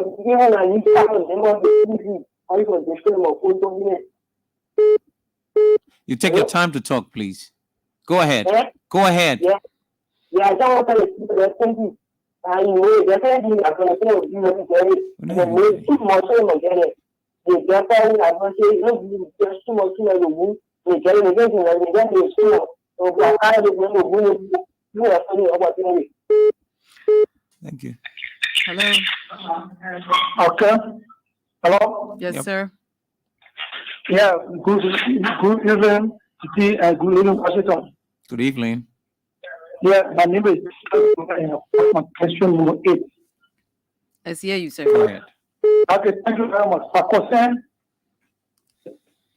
parents, they talk about they are planning for the district, but they were tackling on. I don't know what on the ground are not done. That in which they want to come into being a lawmaker first. So I want the two kind of explain. Secondly, I know from the father is a good aspirant, very well, but I think he'll be a good person 2029. For panel, it's very disappointing for you to carry the race in district number 8.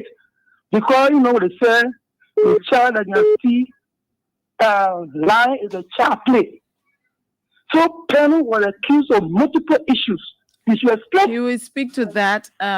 Let's take this other caller. Hello. Hello. Yeah, good evening. Good evening. So my name is Justice Smooth, and I'm calling from Capital Baja. Let's hear you, sir. Okay, I just want to firstly thank you and thanks to my 2 colleagues, let's say my 2 aspirants in the studio there with you on tonight's conversation. But I have concerns. When you begin your show, you invited someone, and what I realized, I think they disrespected the platform. And I think Who's the I would someone? recommend that they have to come publicly to apologize to the people of districts because they had all the belief that we're going to be in studio today and we're tuned in.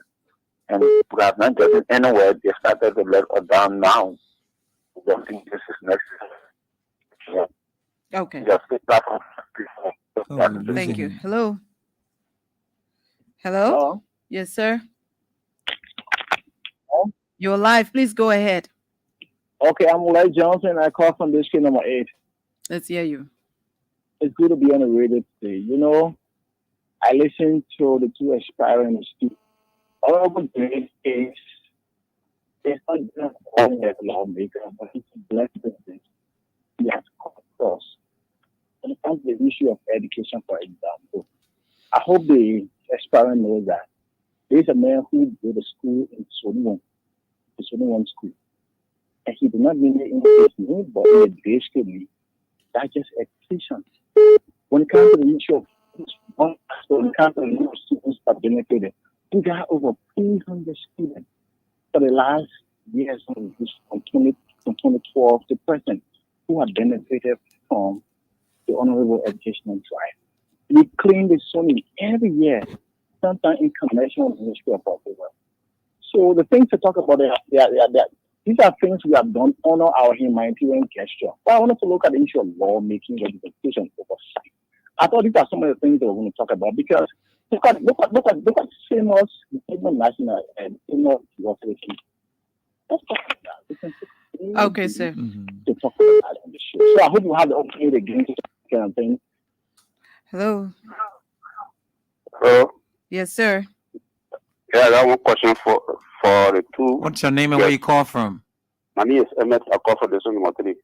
On Penna, what made you better?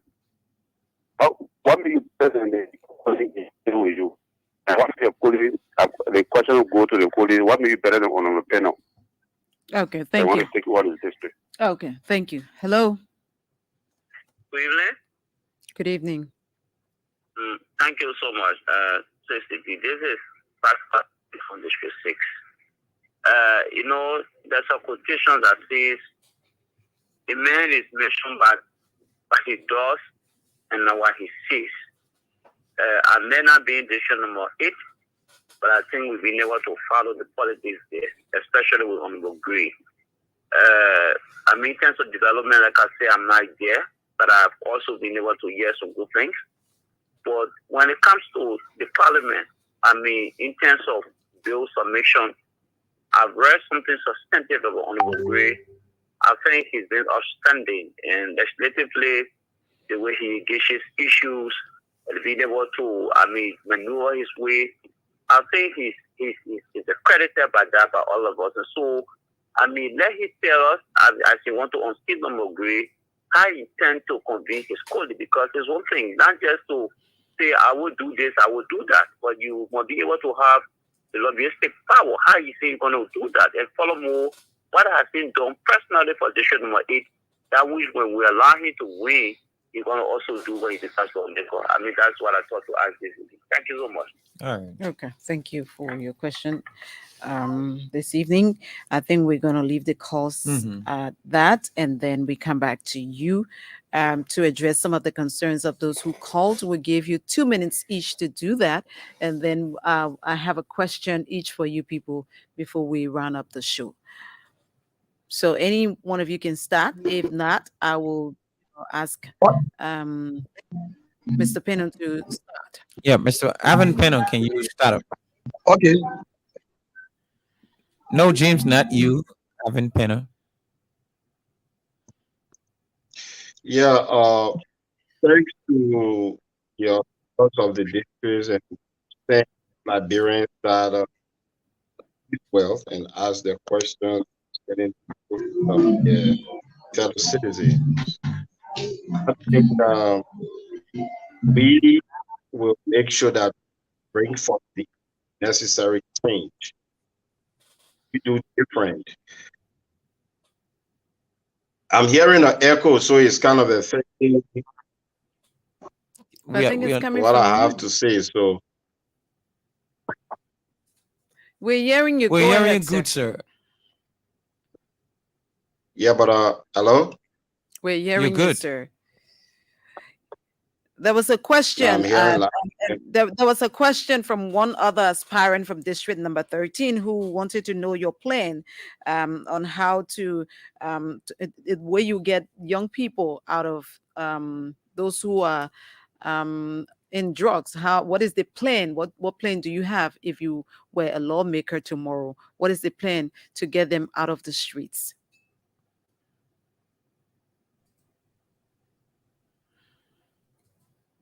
Are you hearing us? So Washington.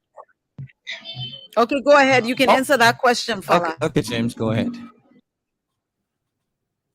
Okay, so thank you. While we await Brother Pennon, now let me say a big thank you to Comrade Soare Ayuba. Now, in fact, this is one of the major reasons for which we try to proffer that the first bill, the commission to establish a rehabilitation and correction stuff. What we are even doing, Comrade Ayuba is aware, because he himself he has a vocational school. The first mentor here, Titi, and out of Washington, we have a school. We have a school that we have even started helping a lot of them. Yes, just look, hold on. Titi, normally we the group that we have, we get to the ghetto, excluding the excluding this. We have Arvin, always hold gone on. to these ghettos Hello, James. James. to making sure that our brothers be taken for this area. Yeah. Okay, Arvin, please hold on. James is already in flight. So Arvin, hold on. We lost you, but James is going on. Please hold on. James, go ahead.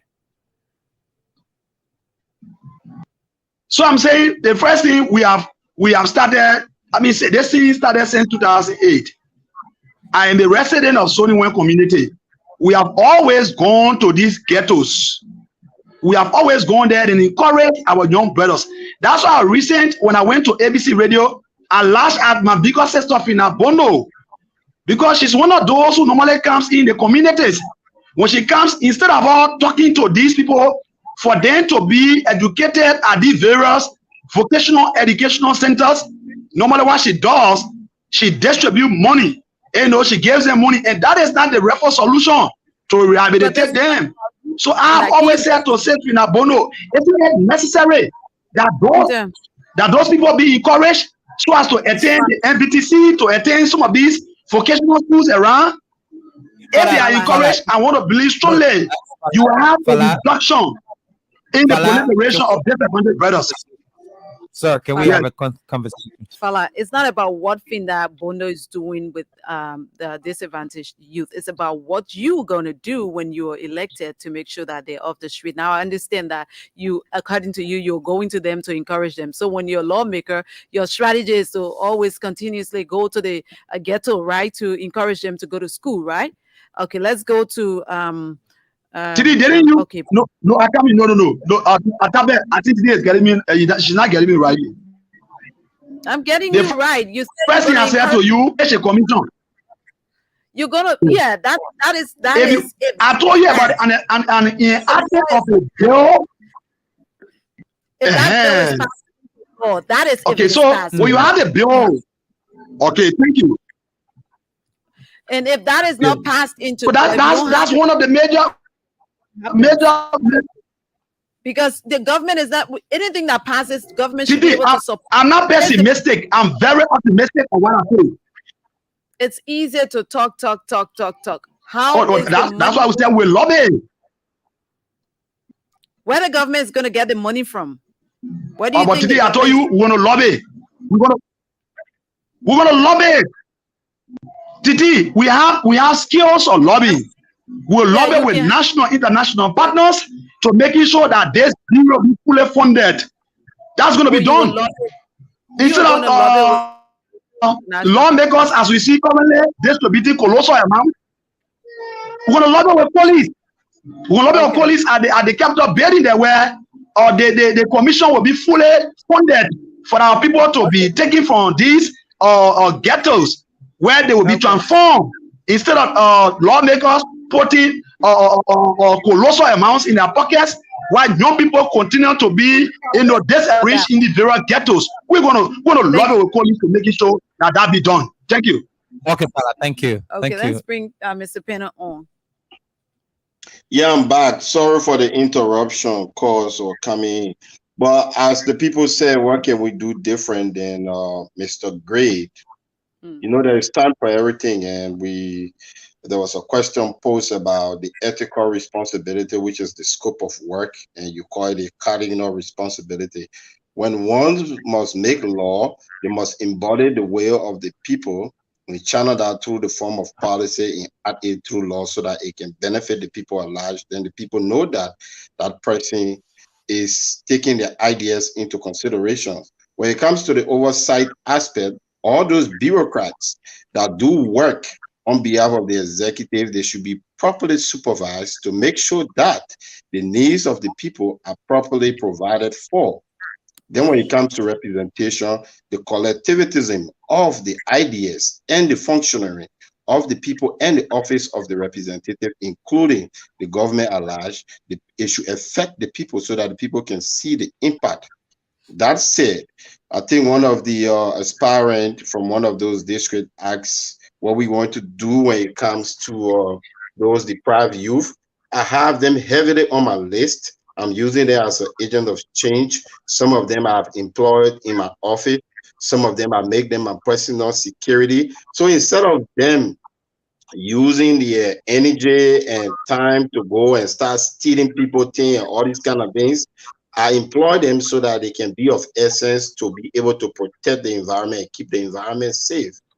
We have been doing a lot, my team and myself, and we want to make sure that we work to bring the needs and the how will you call it, the affairs of the people to the House of Representatives and make sure that it is fully looked at. We're going to take a well-seated and high-rooted idea into consideration. This is why I'm one of the most engaged aspirants in the district. I do house to house, I do community evaluation and the engagement, knowing what our people going through, inviting them to the office for those who can come so that they can sit and express.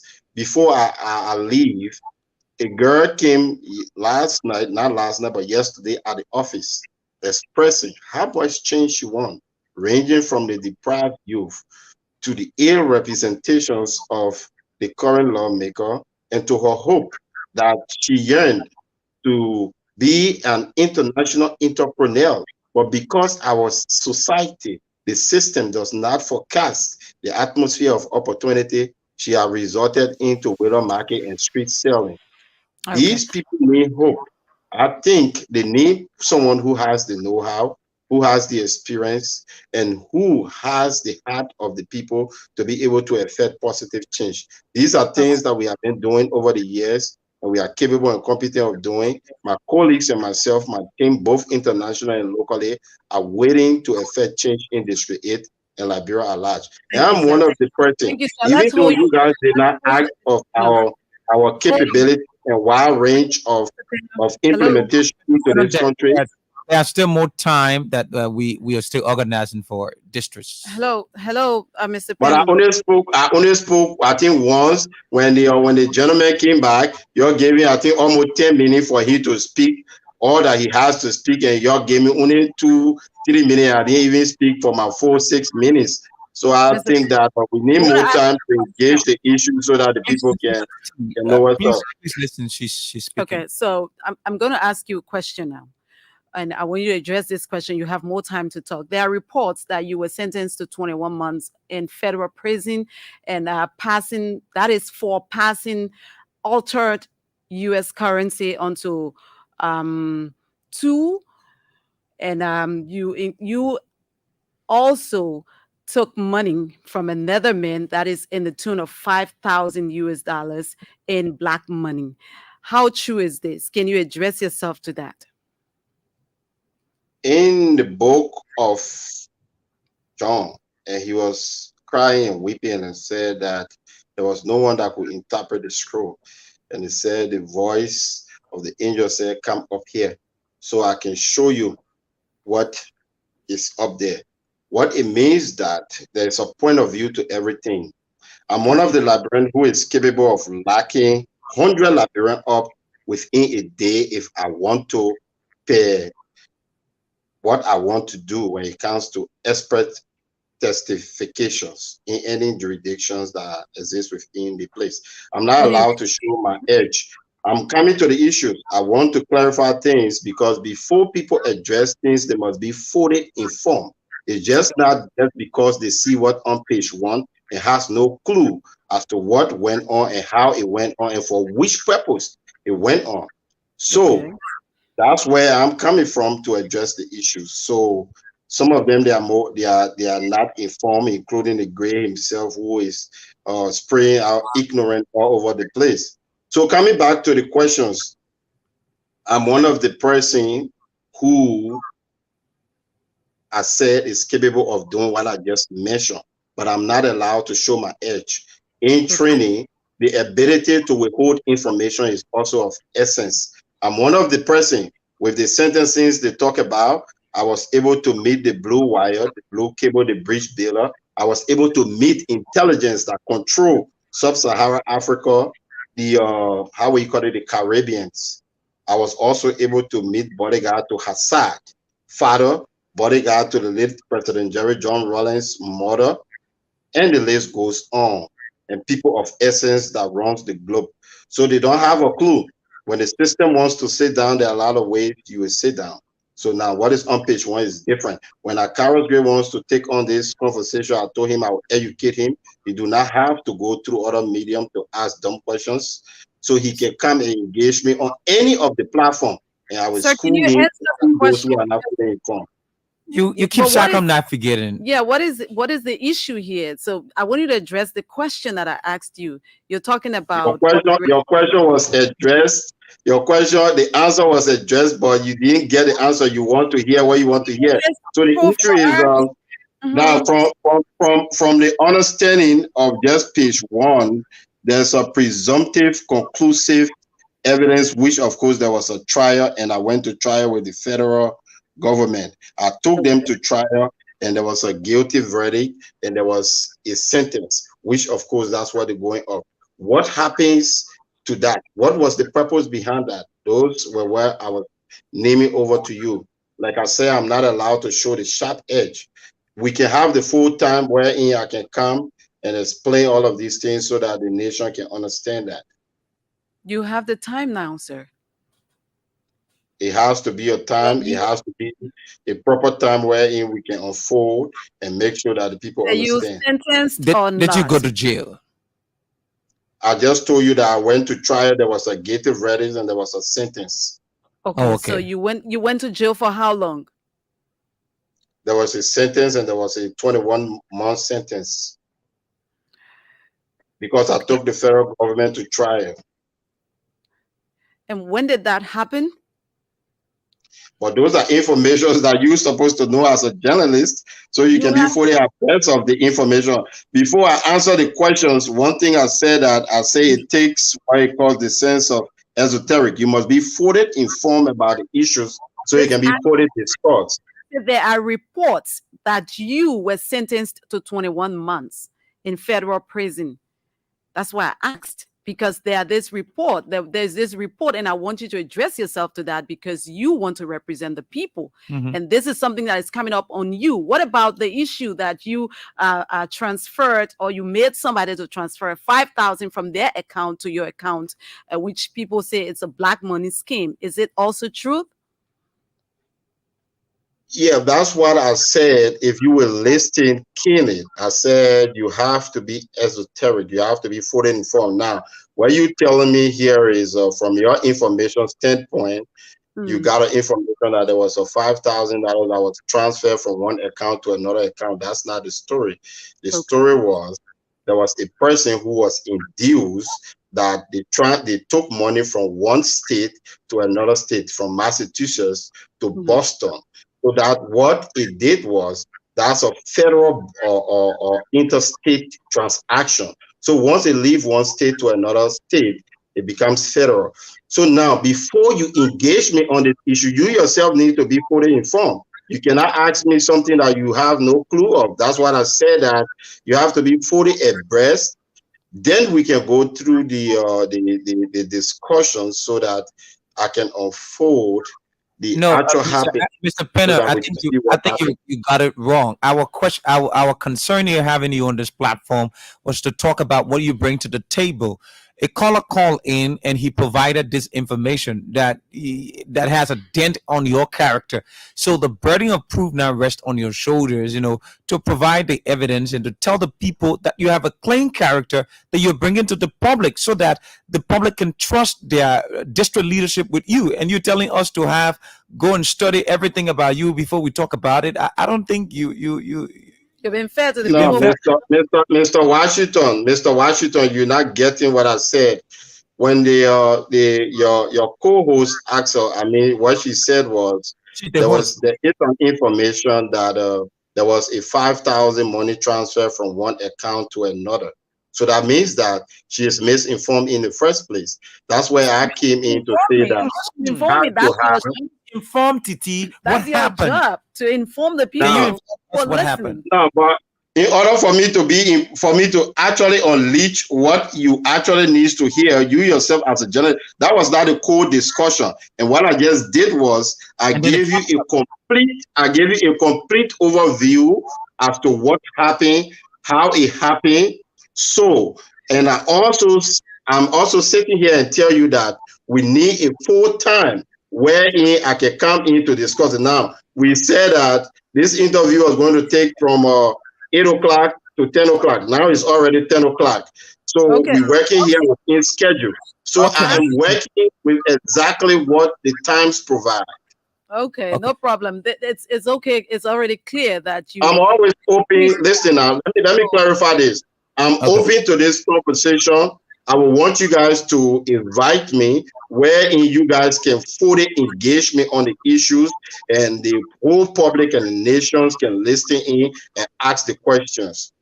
So it's already 10 o'clock. You guys said from 8 to 10. We've been here. So if you guys want to extend it for another 30 minutes, then the information you have to give to me so that we can. That's okay. We already know that you were sentenced for 21 months. You've agreed to that. You talk about the transfer. You said you can transfer one money to another state from one state to another state. Yeah, that's fine. We understand that. That is fine. It's for your people in district number 8 to ponder over that. Thank you so much. Let's come to you, Fala, for your parting comments. James? Fala, are you there? James, you are muted. Can you unmute yourself, please? Washington. Yep. Okay. Today and Chape, am I being heard? Yeah, you're live. Hello? You are Fala, live. you are good. Firstly, Tabe, I must admit to you, I'm disconsolate. Yeah, I'm disconsolate. I'm dissatisfied because of the way I've been addressed. You guys, what besides, he intimidated you by adding sufficient time on his time. Even if you say from 8 to 10, but we appear here almost 30 to 40 minutes. Look, I'll be example for this process. It's very weak. Let me say to you, Titi, I will even appreciate us appearing in person. Adding character specifically, I don't want to speak to Dice or brother. He won't try to be ungentle. I have never spoken about his, the allegation that I've heard about him, but to have even come and say, the gentleman, I will not go that route. I think somebody said, what I want to do that Gray has not done. The district is facing a serious leadership paralysis. The district currently, all of the public sectors in the district, they are all volatile and vulnerable.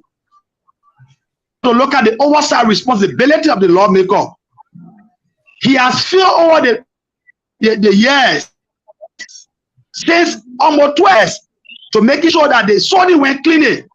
The cleaner Eastleigh way. He has failed for these cleaners to be placed in the budget. Let me say to you, the society is gullible. If Gray comes to the community, for example, after receiving 30,000, and he gives you maybe 2,000, and sometimes people take it to be something like he's doing good. Sometimes I cry because our young people are not being educated towards these things. It is not a money that he's giving. I remember those days, monies were not given directly to the lawmakers. Now, monies are given directly to them. So when Gray collects, I'm apparently to you now. So we are calling on our people specifically to elect us because we'll be a serious voice. These very public facilities in our communities to be well felt in the national budget. I mean, so that they will not just be as structures, but they will be as structures in your country. And so, as I close, Titi, I want to appreciate Titi. I want to appreciate you, but I'm calling on my people to vote us come October 10. Somebody talk about me cleaning the Sony went drainage. I've done that more than 5 times. I've done that when Gray was even thinking about being lawmaker. I used to be in a hole. It's okay, Fala. It's okay. Let's go back if you were in the hole, the people will remember you. Let's go back to Mr. Penner. Mr. Penner to give us his parting comments. I thank you all for the time, and I will want you guys to do another schedule where we can all sit and talk. Thanks the audience of the district and the nation at large, and those who are in the diaspora taking a view of this conversation. My appreciation to them. I think it's time that we shift the paradigm and the dynamics of leadership. I think it's time that we use rigidity to effect change in a more distinct way, and we need people who understands the issues. So that said, to Washington and TT in studio, if I came at you harsh or spoke in a way that undermines your effort, my apologies, but I was just speaking to the issues. As my brother said, I denigrated you or intimidated you. I don't think I did. But if you feel that way, my apologies. And to my brother James Fowler, I don't think there's a debate between you and I to hold in the district. The issue here is to make the people understand as to how we can move the district forward and for us to affect change positively. So that said, Thank you. my appreciation to everyone, and thanks for the invite. Thank you. Thank you so much for taking up your time also to sit on the platform. It's, you want to represent your district. You want to lead people in your district. And this is to all of the aspirants. We will, come at you, ask you to come and tell the Liberian people what exactly you will do for them in these districts. But thank you, gentlemen. And I wish you all the best. Over you to be talking. Okay. Amen. Thank you so much to all of you who were, a part of Open Conversation. Tomorrow is Friday. We will be here again with another edition of the program. And Washington, that's it. It is what it is. Yeah, it was a colorful conversation with these two guys, and I think you see they are pouring out their information. They're telling the people their ability and what they can do to effect change in their district. So we look forward to most of these, more of these, spirited conversations. That also will improve, the political space that we all envisage in October 2023. It looks to be a colorful elections upcoming. So the people need to understand, these people that are coming on the ballot paper, who are they? Those days are all gone now, when fly-by-night politicians would just appear on the ballot paper and would not be terribly quizzed. And thank God we live in a technology world wherein those things you did in the dark can be revealed, and the people can know who you are, who is Washington, and who TT is. So we will bring them here, studentize them, and make sure that the Liberian people from these different districts know exactly who they are. Totally agree. So if I'm one. from any district and I'm listening to somebody who's running in my district, and that person, I haven't heard that person before, I have an opportunity now to hear the person on the radio and know exactly what the person brings to the table, what substance that person brings, and how they intend to represent us. And their character. And again, to those aspirants, you got to take it seriously, because if you came on the platform and you don't have anything to offer, there are serious people in the district who don't know who to vote for. But by the time they listen to you, they can be attracted to you by what you say. And, and who knows, they could vote for you because of your appearance. Just because of listening to you. What you have to offer the district. So we see you when we see you. We'll talk to you when we talk to you, God willing, tomorrow. Thanks for being a part of the program. Have a pleasant evening.